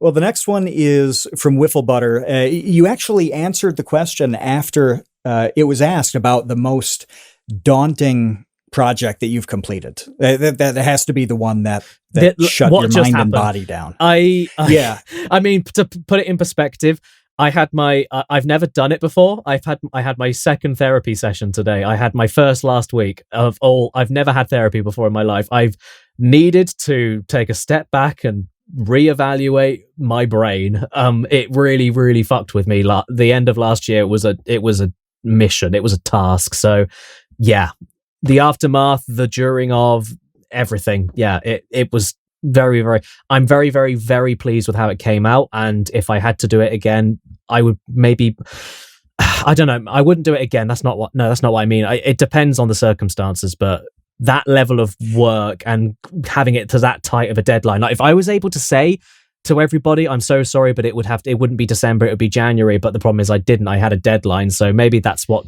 screwed me up in the end. But yeah, either way, that was the most daunting and easily most difficult thing I've ever done in my life. Like not even just video work, just ever. It was hell. Yeah. Yep. And I think the tack on to this is, how is that changing your approach to projects in the future? Well, I mean, I guess, yeah, I suppose it'll be like, don't give my, I think what I've learned about this video specifically is it always takes longer than you think it's going to take. Cause I've, with all my videos last year and 2021 and 2020, it was always like, I'm just going to let however long it takes. I'm just going to do my thing. And if it takes a month, great. If it takes 2 or 3, cool. It doesn't matter. I just want to make sure it's good. That's all I care about. And this was the first video in a long time where, even though I've had sponsor deadlines in the past, they were usually very generous. And lots of the sponsored videos I've done ended up coming out before the sponsor deadline by weeks. So it was like I had plenty of time. But this was the one where it was like I didn't have as much time as I thought I did. And the closer it got to the deadline, the further away I realized I was from finishing the video. And yeah, so I think, yeah, just always tell myself it's going to take longer than I think it is. And then I can't surprise myself. Kevin, that sounds a lot like the rules and laws that we've established internally. Like it's always worse than you think, and everything takes forever. Yep. Yeah, that sums it up. Yeah. It's a healthy way of going about it. It's the same with anything. It's the same with if you start a band and you play in bars, you need to go in and prepare to never fucking record an album. You need to go in and prepare to never play live. You need to go into it and prepare to never make a cent. Like you need to prepare for it as cliched as it's Dark Souls. Prepare to die. If you go into it expecting trouble and expecting hardship, but ultimately you might come out the other end, or you might not. But either way, if you go into Dark Souls for the first time in your life and expect to breeze through it in the first go, you're gonna fucking hate it. You need to prepare to die, and it's the same with anything, making films, making music, make anything creative. You need to prepare to fail, and once you get that in your head, you can tackle anything. Yeah, and when you begin to love the failure and really enjoy the process, even if you're failing on it, then that's the ultimate thing. Yeah, you need to. It's not failing. Yeah, because the ultimate thing is that if you're going into it looking to make a career out of it, you've already lost. There are people that have done that, and they're very clever about how they do it. But in general, if you go into something like this as an independent person and you're like, I want to do this and I want it to be my job, and I'm going to make videos in a certain way and expect this to happen, and I expect to make money at this point, and I expect to make this much amount of money, and if I go by what this other YouTuber told me and this business course I studied at school, if you go through all of that, yeah, you're gonna hate. Oh God, I'm choking on myself. You're gonna hate the process because you've gone into the process expecting results from something. It's like, well, like with me and eating healthier and working out, I can't expect to lose a load of weight and tone up a little bit immediately. It's a long journey, and the most important thing is that if you don't enjoy the journey, you shouldn't take the journey. If you do enjoy the journey, then just enjoy the journey. And if something happens, awesome. And if not, it doesn't matter. You enjoyed it anyway. That's the most important thing. I like that a lot. Speaking of enjoying something, Google Docs asks, beans on toast, why, and why for breakfast? I've never known anybody to have it for breakfast personally. For dinner, yeah. Beans on toast is the shit, man. You should try it. How would you convince somebody who has never had beans on toast to give it a go? Okay, so so more specifically, I'm not massively a beans on toast person. We use you guys have Heinz, don't you? Have Heinz ketchup and shit, don't you? So we have, but the Heinz beans, like in the blue can, yes, their sauce is different here than there. Yeah, okay, so that's probably a big thing, because the sauce over in the UK, it's very I can't even describe it. It's tangy. It's tomato. It's not very sugary. It's quite fruity. It's quite light, and but it's rich. It's light, but it's rich, and you mix that with the beans that have already like absorbed all the flavors, and then you put it on the toast. You get the crunch of the toast with the slight softness of the beans and the dip and the mopping up aspect of the sauce, and you get like fucking mature cheddar. Grate that shit on top. It's a good mix. It's a good mix. It just is. I don't like baked beans. I would do it on toast. Absolutely. But yeah, I'm more of a tinned Heinz spaghetti kind of guy, but I don't even know if that's something that the US do. But yeah, I would have spaghetti on toast myself. But I know people that have. I know people that would have one that's not the same. That spaghetti isn't. But I will tell you that at one point I had a paycheck mishap, and I was down to like 5 pounds, and I bought like 30 cans of the Sainsbury's spaghetti in a can. Damn. And just ate that for like 10 days until my paycheck got sorted out. And it almost killed me. Like that you can't do that for 10 days. You can't do that for 10 days. And also if you go with the store brand shit, you're getting a lesser product. Like Heinz is like inferior. Yeah, Heinz is better, but I know like I can't remember who it was, a friend of mine or a family friend or something. They used to have Heinz tinned ravioli on toast. That I don't understand. But like anything tinned usually goes on toast. Usually, something that do you know that's another one that I love to do personally. Which everyone looks at me like I've got 3 dicks every time I talk about it. But Heinz have a tomato soup in a can. I guess like Campbell's, but it's Heinz, so it's really nice. But yeah, so I cook that in the microwave, stick it in a bowl, then I make a fucking cheddar cheese sandwich, and I dip the cheese sandwich in the tomato soup. It's so good, and people are like, "Why do you do that?" It's like, because you're dipping a cheese sandwich into tomato soup. It's so good. It's so good. When you dip one good thing into another good thing, it's going to be good. Yeah, I don't know why somebody would expect that it wouldn't be. Yeah, it's pizza. But yeah, beans on toast. Why? Because it's a surprisingly good mix, and it's shocked when I found out that US people had no idea what that was. I was kind of shocked because I thought, like, with the South and like beans in a can and cooking it over fires and shit like that, I figured that was something that somebody in the US would have tried at some point, but it doesn't seem to be but then, we're British, our cuisine isn't very good, so we'll cling on to anything, even if it's terrible. So, yeah, beans on toast, I was just going to say, is all of this like the Rugrats search for Reptar of food? Yeah, probably. It's comfort. It's very much comfort food. I when I'm not feeling very good, spaghetti on toast, it's classic. It's warming to the soul. It's not very good for you. It's not very nutritional, but it's very, very easy to eat and very relaxing. It's very nice. So that's why we're going to stick with the aisles, because we've got a question from Pete by way of Magnus. You tend to use characters from British kids' TV shows in a lot of your videos, Wallace and Gromit, Postman Pat. Why do you opt for these instead of different types of characters or more kites? And how would you describe the influence of British TV and comedy on you creatively? Oh my God. Well, do you know what? I was going to say podcast, isn't it? You know what? Yeah, dude, I could go on a long time, but like even just for, okay, in terms of, it's not even British. Like I love American comedy too. Community is one of my favorite shows of all time.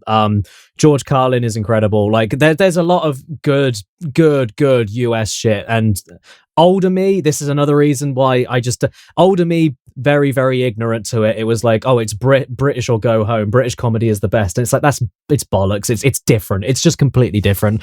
But when it comes to inspirations, immediately what jumps to my mind immediately is Monty Python, specifically John Cleese and everything he did after Monty Python, ingenious shit. And the other big one, Rick Mayall, which is who you brought up earlier. So yeah, not specifically bottom, more comic strip presents and young ones, but yeah, like that style it resonates. It's like pure, like with John Cleese, it's more constant, it's more smartly produced stupidity and really good slapstick, whereas Rick Mayall is just pure fucking anarchy and unashamedly nuts. And yeah, and that also, yeah, so if you mix the two together, you can get something quite cool. But those are the two main, for me, the two big ones. There's I mean, Rowan Atkinson, even fucking people like I never get her last name right. Miriam Margolyes, I can't fucking get her name right. I don't even think she's a comedian, but she is one of the funniest British people that's ever lived. Every time she goes on Graham Norton or anything, every time she's on TV, she brings the fucking house down, and she doesn't even try. She's just so naturally fucking funny. But yeah, there's like loads of people. I could go on all night about that. But when it comes to kids TV shows, it's mostly because I think that's a market that because I think 71% of my audience is American. And so by throwing in a lot of shit from that I can relate to and that a small percentage of my audience can relate to, it's almost like I've got something against everybody else because you have no idea what I'm talking about when I throw something in that only British people would know or understand. So that's a little bit of an edge in terms of like, oh, he's different because I've never seen or heard of this thing before. But also, I just love the idea of fucking getting a Postman Pat figure at a toy store, cutting his nose off and super gluing it in between his legs. It's funny. Yeah, it's funny. It's funny to do inhumane shit to children's characters. It's just funny because it's like real life is not how it ends up, especially in British kids TV. Like real life is not like Postman Pat, for fuck's sake. It's nothing like that. I lived in a village for the first 10 years of my life. It's not like Postman Pat. It just isn't. And it's very romanticized and very sweet and very friendly. That's not village life. Village life is very backstabby and gossipy, and yeah, not much community there at all. So it's just funny to take these characters out of their comfort zones and just do horrible things to them. It's just funny. It's just funny. I do want to point out to the people in the US who aren't as familiar with some of the older shows. The streaming services have a lot of them. Amazon Prime and Netflix especially. Old shows like from the 70s and 80s that are fantastic. Like they've held up extremely well. Like Open All Hours is a classic from the early 70s that is still really, really funny. Yeah. Like it's excellent. Yeah, there's loads never really pop up on your recommended feed, but dig for them. Yeah, loads of good stuff. Like even I discovered the other day that they had there's all the stuff like there's Blackadder and there's all that kind of stuff. But I discovered what was it? I saw something on it was Amazon or Netflix or something, and I was like, holy shit, they had this here, and I can't remember what it was, but yeah, it's like. Yeah, there's some hidden gold. That was another one, weirdly enough. The entire original, like, Thomas the Tank Engine series, the Ringo Starr shit, like, I watched that shit as a kid all the time. It's on Amazon Prime for free. Just fucking, it's there. And it's like, that's cool. And I think the George Carlin stuff is there too, which in hindsight is really funny. But, like, yeah, it's so weird. Like the preservation on old TV shows is surprisingly good. Even with stuff like Doctor Who and stuff, like it's surprisingly, even though there's gaps, it's surprisingly well kept up. So yeah, no, I second that. Definitely check it. Amazon, I think, has most of it. So yeah, go and have a look. Yeah. The next one, this is real quick because you talked about some of the games that are not great, but that you love. Yeah. And NRM is asking, he does Bear Bites, by the way. I think he's got a very long video that is, I think it's great. an hour long that is going to be out soon. I'm going to have a very big bite from the bear. But anyway, he wants to know what is your number one video game guilty pleasure? Oh, guilty pleasure? Jeez. It's got to qualify as a guilty pleasure too. It can't just be like, oh, this sucks and I like it. No, you've got to feel shame. You got to feel dirty while you play. Okay. You gotta feel a little dirty. Okay. Okay. Okay. First, it's probably not the ultimate example, but it must mean something because it's the first one that came to my head. When I first played Postal 2, I felt wrong but I felt right at the same time. It was, oh, dude, yeah, that is like, that is a video game. Postal 2 Do you pee on people in that game? You have a pee meter, man. You have a pee meter. That's the only thing I remember about that game. Is that you're peeing. You can pee on prostitutes, you can pee on dogs, you can fucking, yeah, it's just, but it is so tacky and so offensive. It's so offensive where it just breaches, like, you can't possibly take it. It's like when South Park goes over the top with offensive shit, and it's like, yeah, but it's South Park. Like, it's not like you're watching this on the news or anything. It's not like someone's trying to give you a deep political message. It's just so out there, over the top offensive. But then that, I guess that links into me liking, Rick Mail and all that shit. It's like, you can just go so fucking far where it's like it doesn't mean anything anymore. It's just noise, But yeah, Postal 2. Do you have to drink liquids to refill your pee meter, no. Or is it like an endless bladder? No, it recharges itself. It just keeps filling up. Yeah, yeah. It's so much fun, But it is tacky, and it makes you feel really dirty when you play it. But it's Postal 2, and when I played it for my forbidden banned video games video, I played it and I was like, yeah, okay, it's been banned and I can see why it's been banned, but it's so fucking dumb where it's like I could have kept playing that game all night, but I just didn't have the time, so I stopped and moved on to the next thing. But yeah, that was fun. I think that's shameful enough to qualify. Yeah, Postal 2 is pretty shameful. So, anyway, Vodcat says unrealistic pee meter, 4 out of 10. I have to agree. There should be a really complex pee mechanic in this game. Though, if they had put a complex pee mechanic in where you had to drink water to refill it, people would complain. That, and then you'd have, that people in like IGN back in the day would be like, it is very it doesn't make sense how you have to keep on refilling the pee meter. You have to be because just when you need the pee for a mission, it's not there, and then you have to backtrack to find more pee. And it's like, maybe it would be funnier if there was a pee meter, because then people would complain about backtracking to fill up their pee meter. I don't know what's funnier. I don't know. I have no idea. Well, we've got 2 more, and then you're granted release. Nice. From Jay Funky, what's your favorite combination of board and character in Sonic Riders? And do you know if the rebalancing patch made for competitive play? I don't know if this is a meme question or not. I haven't played Sonic Riders since I was like fucking 14. I have no idea. I just remember, like, I looked at my when I was talking up, this was again years ago, I did a video about games I liked and no one else did, and Sonic Riders was one of them. And for that video, I had to get some gameplay footage, so I recorded off my PS2. And when I booted up my save file from my memory card back from like 2006, the save file had like 48 hours on it. I put my fucking soul into that game. So I got really good at it and I really enjoyed it.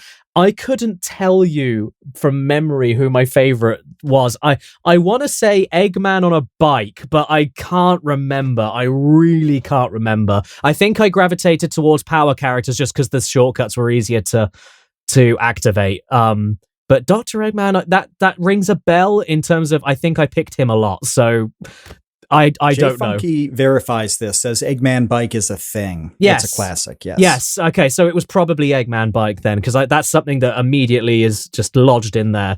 Yeah, primal memory. So yeah, probably that.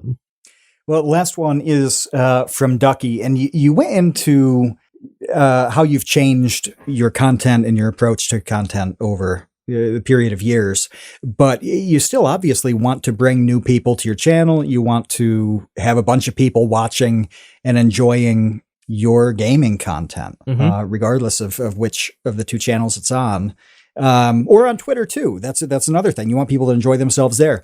What is your strategy now for luring in new people compared to what it was 5 or 6 years ago? Okay. Interesting, because back in the day, 5 or 6 years ago, I did have a strategy, and my strategy was keep up to date with the trends, keep up to date with the new games and trending topics, make sure I had an opinion on everything, make sure I'm always in the sphere of people's like thoughts, or always in their eyesight or anything like that. So like that was my original strategy. And upload frequently, upload all the time as much as possible, and upload loads of variety so that if somebody on my channel didn't like what I did on one day, it doesn't matter. There's something else for you, something other time in the week. I had this big plan. And the ironic thing is that obviously it built my channel and I was able to pay my bills. But the second I got to the end of 2019 and my channel was dead, which is funny because it was like a 600, 700K sub channel, you'd think, how is it dead? Well, it was dead because subs ultimately don't mean anything. If you can't make videos to get them coming back, then the subs are just a number. Like, just because you have the subs doesn't mean you're guaranteed to have all your videos sent out to them, because if your sub hasn't watched you for a while or doesn't like the stuff that you've been doing recently, they're not going to get notifications, because why would they? So when people say I've been unsubbed, okay, the glitch does happen sometimes, but it's rare. What it actually means is, like what people usually says, I'm subscribed to you, but I didn't see that you uploaded. What that means really is I haven't watched you for a while, and YouTube thought I didn't give a shit about you anymore and stopped recommending you as often as other people. That's what it means. So that's funny when people say that, because it's almost like they've called themselves out. It's like when people say, "Oh, I love your stuff and I didn't know you'd uploaded in so long and blah blah blah. Where have you been?" It's like, I know. It's because you haven't been fucking watching. I know. I've been uploading. I haven't gone anywhere. But yeah, so that's always funny. But anyway, answering the question, so I did have a strategy back in the day, and that was the strategy that was kind of the go-to. Everybody kind of tried to do it, and you tried to keep topical. You tried to do viral topics. You tried to monetize negativity, and all that shit. The second I got to 2019, December 2019, just to give you an idea, December 2019, you know how Christmas ad revenue is? It's pretty good. Yeah. Best of the year. So on my channel, with about, I think on that December, I got maybe 2 million views in total. I made just over $1,000 in ad revenue in December 2019, which is grim. And obviously it's still $1,000, but yeah, for people that are in the know, Christmas ad revenue, $1,000 is fucking dead. You're dead. That is grim for like the lowest month of the year. Yeah, that's grim for January, let alone Christmas. So it's like, so all of that, 2 million, yeah. Yeah, so it's like, so what happened was I started looking for other work anyway, because I was like, I think the ship has sailed. I think I've had my time. And then I did my Final Fantasy first video of 2020, where it was just like, I'm going to stop giving a shit about this shit anymore. I stopped looking at the analytics. I stopped looking at the views. I stopped looking at anything. I just wanted to do what I wanted to do. And I figured I wasn't in a position to take that risk before because too much was on the line. But now I'm looking for another job anyway. Why matter? It doesn't matter anymore. I'm stopping the videos anyway, so I might as well just do the kind of video I've always wanted to do for the last like 3 or 4 years. And that's how I've now got to where I am now. So ironically, the strategy was going from having a strategy to flushing it down the toilet and not giving a shit anymore. The second I stopped caring, everything went up. And that's the funniest, most ironic part of the story. It's crazy. I don't know. I mean, it's almost like you kind of pinch yourself. No, you kind of what's the phrase when you punch yourself? Kick yourself. Yeah, you kick yourself. Because you're looking at and you're like, I wanted to do this years ago, and I could have done this years ago, and I could have been in a much bigger place than I am now, and I could have all of those stressful. Like I had a very stressful tax situation in 2015, 2016. I had all this shit going through, and like all of that could have been avoided if I just stuck with my gut and done something a little bit ballsy and gone out of my comfort zone just one time. And I didn't do it because I figured if I did that, I could potentially lose what I'd already gained. But the second that's the funny thing, the second I then decided, you know what, fuck the algorithm, fuck trending games, fuck trying to appeal to people that want to see an ad. I'm just going to do a fucking stupid video about shit no one cares about. And it worked. And it not only did it work, it pushed me over 1 million subs. All my videos now minimum get 1 million views, which they never used to do ever. Like I'd be lucky to get like 250k on most of my older videos. Like even some of my older videos now, you can go back and some of them are barely reaching 300k even after being up there for years. And it's like now 1 million is just like, oh yeah, when's it gonna hit 1 million? It's like, it's fucking nuts. And there's no strategy. I just fucking make what I want to make. And that's not something I can recommend everybody doing. But for me, it worked. And I guess that just goes to show that people always wanted to just see me doing my thing rather than seeing me cover, the latest fucking Horizon game. Because it's like, well, why would I do that when Angry Joe's already got you covered? Like, why would you want to see, like, people have their audiences and they have their creators for doing certain things. And I think I was just trying to put my eggs in too many baskets. And it's like, the second I just tipped the basket out and just put myself in the basket, that was it. I was fine. So yeah, my strategy was not having a strategy. Just do whatever the fuck I want, upload whenever I want, any topic I want, however much length I want. So it's not a very good strategy, but it works for me. So yeah. What's funny is that 4 years ago, our 4th episode of The Create Unknown was exactly the same story, only it was being told by iJustine. Really? iJustine had the same exact trajectory where she hit a point where her channel was dead. She decided, I'm just going to make the videos on the things that I like, and it worked. And then all of a sudden, years later, she's still kicking, extremely well and has a huge fan base. And, people love her for staying true to that authenticity and just saying, you know what, I'm not going to follow the trends. I'm not going to listen to this YouTube guru who tells me to look at this analytic and that thing and whatever, and study Google Trends and make the video with the SEO and I don't know, whatever it is. It's enough to drive you. I do have an SEO guy that helps me with the upload process and description writing and tags and stuff. But as far as that's all useful stuff because you have to give information to YouTube and the algorithm to know what your video is, so it can be served to the right people. So like there is an element that makes sense, but like tweaking it and trying to find this magic formula and like the like lottery win and the whole process is not generally what's going to work. No, it's not. It's so like my SEO guy, Josh, his name is, he's incredible. Like he's the guy where if you go on YouTube now and you type in something as vague and basic as holy games, religious games, Jesus games, my video is number 1. If you type in banned video games, banned games, video game banned in certain country, my video comes up at top.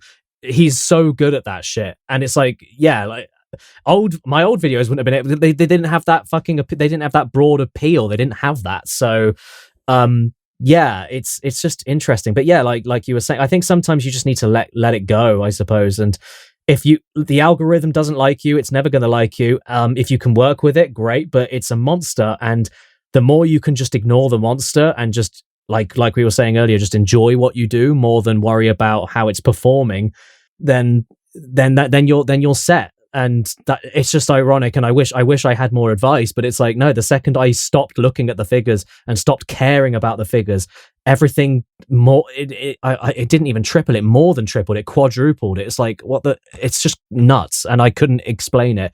But all I can do is tell you that, like, I suppose if you want concrete advice, it would be that when you hit when the snowball starts going and you start picking up more momentum and everything starts going really well, invest the time and money that you get from it into making everything better.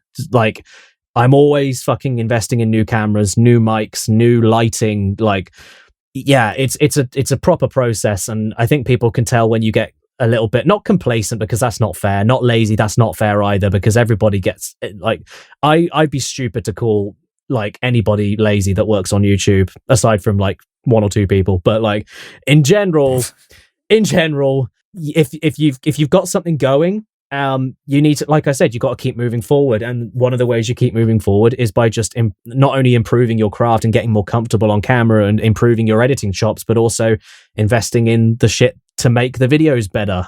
Investing in different things, like little things. Just keep building up an empire of improvements that don't change how you approach something and don't change how you are as a person, but just make it more professional and better for newer people to see, because the old people are going to keep watching and they're going to be like, oh, I noticed that new thing. But the new people that come in are going to look and go, you've got a nice camera. I like looking at this.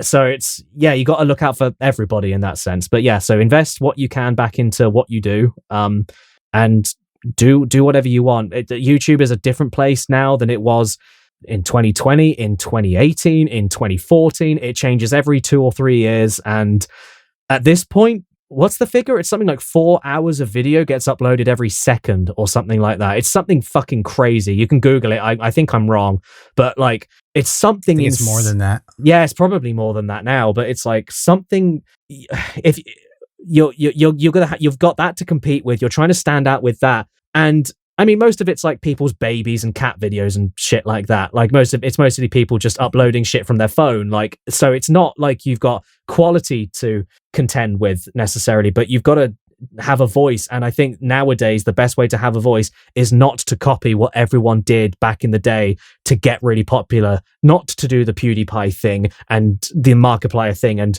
because they still do their thing because that's how they got to tens of millions of subs doing that thing. You can't just gain tens of millions of subs by playing fucking Amnesia. It doesn't work like that anymore. It works for them because that's how they built their empires doing that. But if you're breaking out in this, you've got to just you either got to do something brand new that no one's seen before, or you do what you want to do and just not care if it doesn't work. Like that. Yeah, I think that's the only advice I can give, I suppose. It's very dismal, but you know.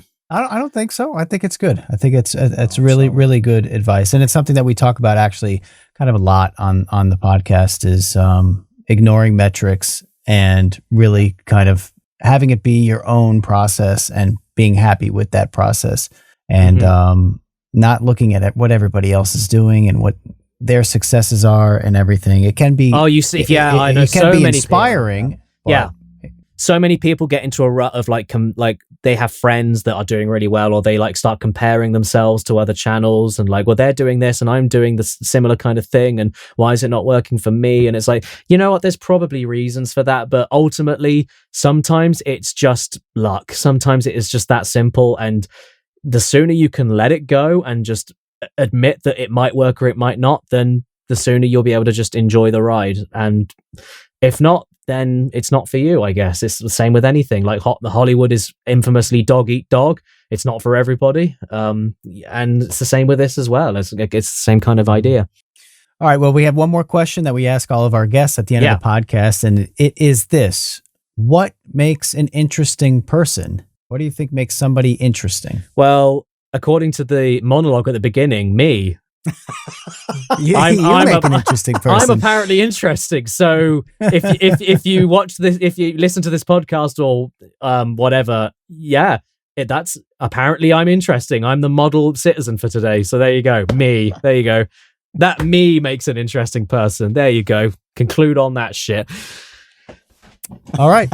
We will. So anything tinned goes on toast will help make you a interesting person. Yes, it will. And also chips and gravy and slurs as well. They'll make you an interesting person.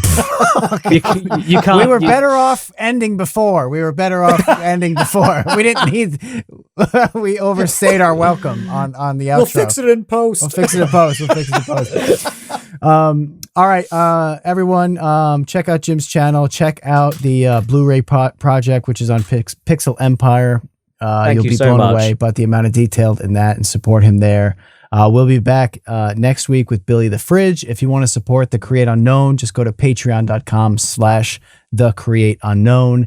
And if you're around on Tuesdays and you want to be here when we record, please join our Discord. You can find links everywhere. Follow us on Twitter, etc., etc. We'll see you next Tuesday. We'll see you, Space Cowboys. Thanks for listening to The Create Unknown.